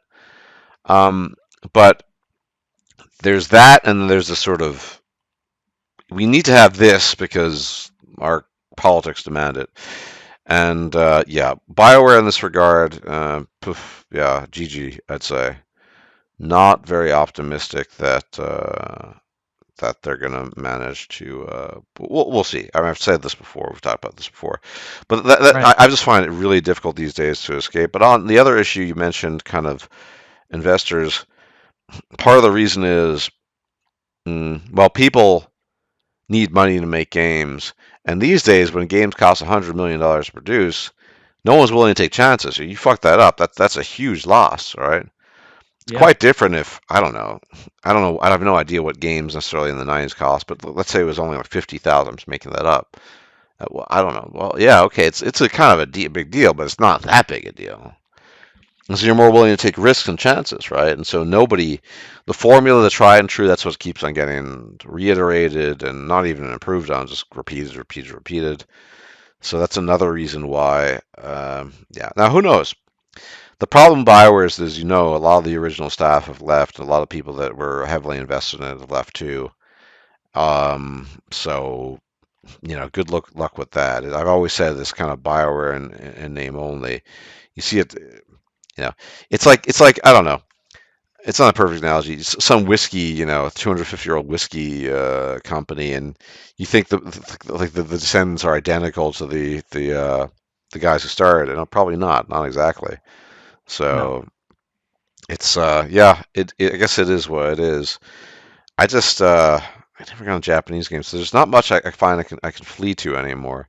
And maybe I shouldn't, maybe I should attempt. Well, I do dwell in reality. That's my problem. I want to escape it. I don't find any good places to escape to. I guess is what I'm saying. Not anymore.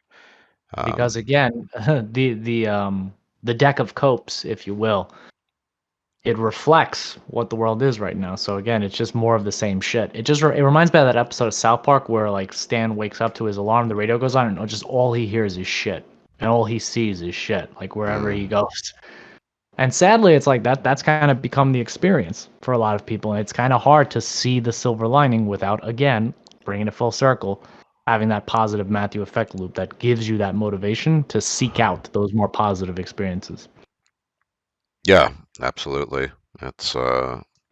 It's pretty limiting. As you get older, it gets harder and harder. I can assure you. Well, maybe not for everyone, obviously, but if you have my makeup, it gets harder and harder to really kind of lose yourself in this stuff. But Correct. yeah. Now, I think well, it's getting late-ish here, but I've been talking for a while. Very good chat. Really sorry for talking so much. I guess I was That's a bit okay. today more loquacious than I otherwise would be. And if you don't know his channel yet, again, that guy Pete, I mean, it's the name, it's not accurate. Everyone invites him to gatherings, let's be honest. He is Petey the Punani Slayer. But that guy Pete, you refuse to invite to gatherings, the name of the channel. I'll be linking it in the description box. Go check it out. Really good stuff. Um, my opinion, one of the best channels out there on YouTube, hands down, because I think Pete is a very sincere guy. I think he's genuinely interested in helping men, and I think he keeps it real. And I mean, if you've ever looked at YouTube, how many people actually keep it real? Not many. Most people keep. I mean, yeah, they don't want. Hamza keeping it real. Well, not he used to. That's the thing. He used to years ago. He did. He had some nice videos, but um, yeah. Anyway, Pete is a great guy. I'm glad I had him on, and hopefully YouTube notifies me. I'll have to check to see what I can do about your videos because I'm just not getting notifications anymore. I don't know why. So go check him out. That guy Pete, the Chad that gets invited to gatherings, the Punani Slayer, Slayer of Tax Dragons, the Lord of Gingers in the house. And anything you'd like to say? Yeah, just want to say, as always, thanks for having me. I think this has been our third chat now. So Yeah, yeah, always insightful chats. We always unpack a lot of stuff. So hopefully the viewers that are watching this, they also get something insightful out of it, something that might help them put a positive spin on their perspective, if possible. I know that's easier said than done, given what Yep. we've discussed here, but it's For worth a sure. try. It's worth a try if the genetic wheelhouse permits. Yep. But yep, great chat. Looking forward to the next one, and thanks for having me, Stardust. It's always a Yeah. pleasure. Well, it's my honor to have you on. Thanks. If you liked this video, please like, share, and subscribe. And if you enjoy my content, please consider making a donation or becoming a patron. Thanks for watching.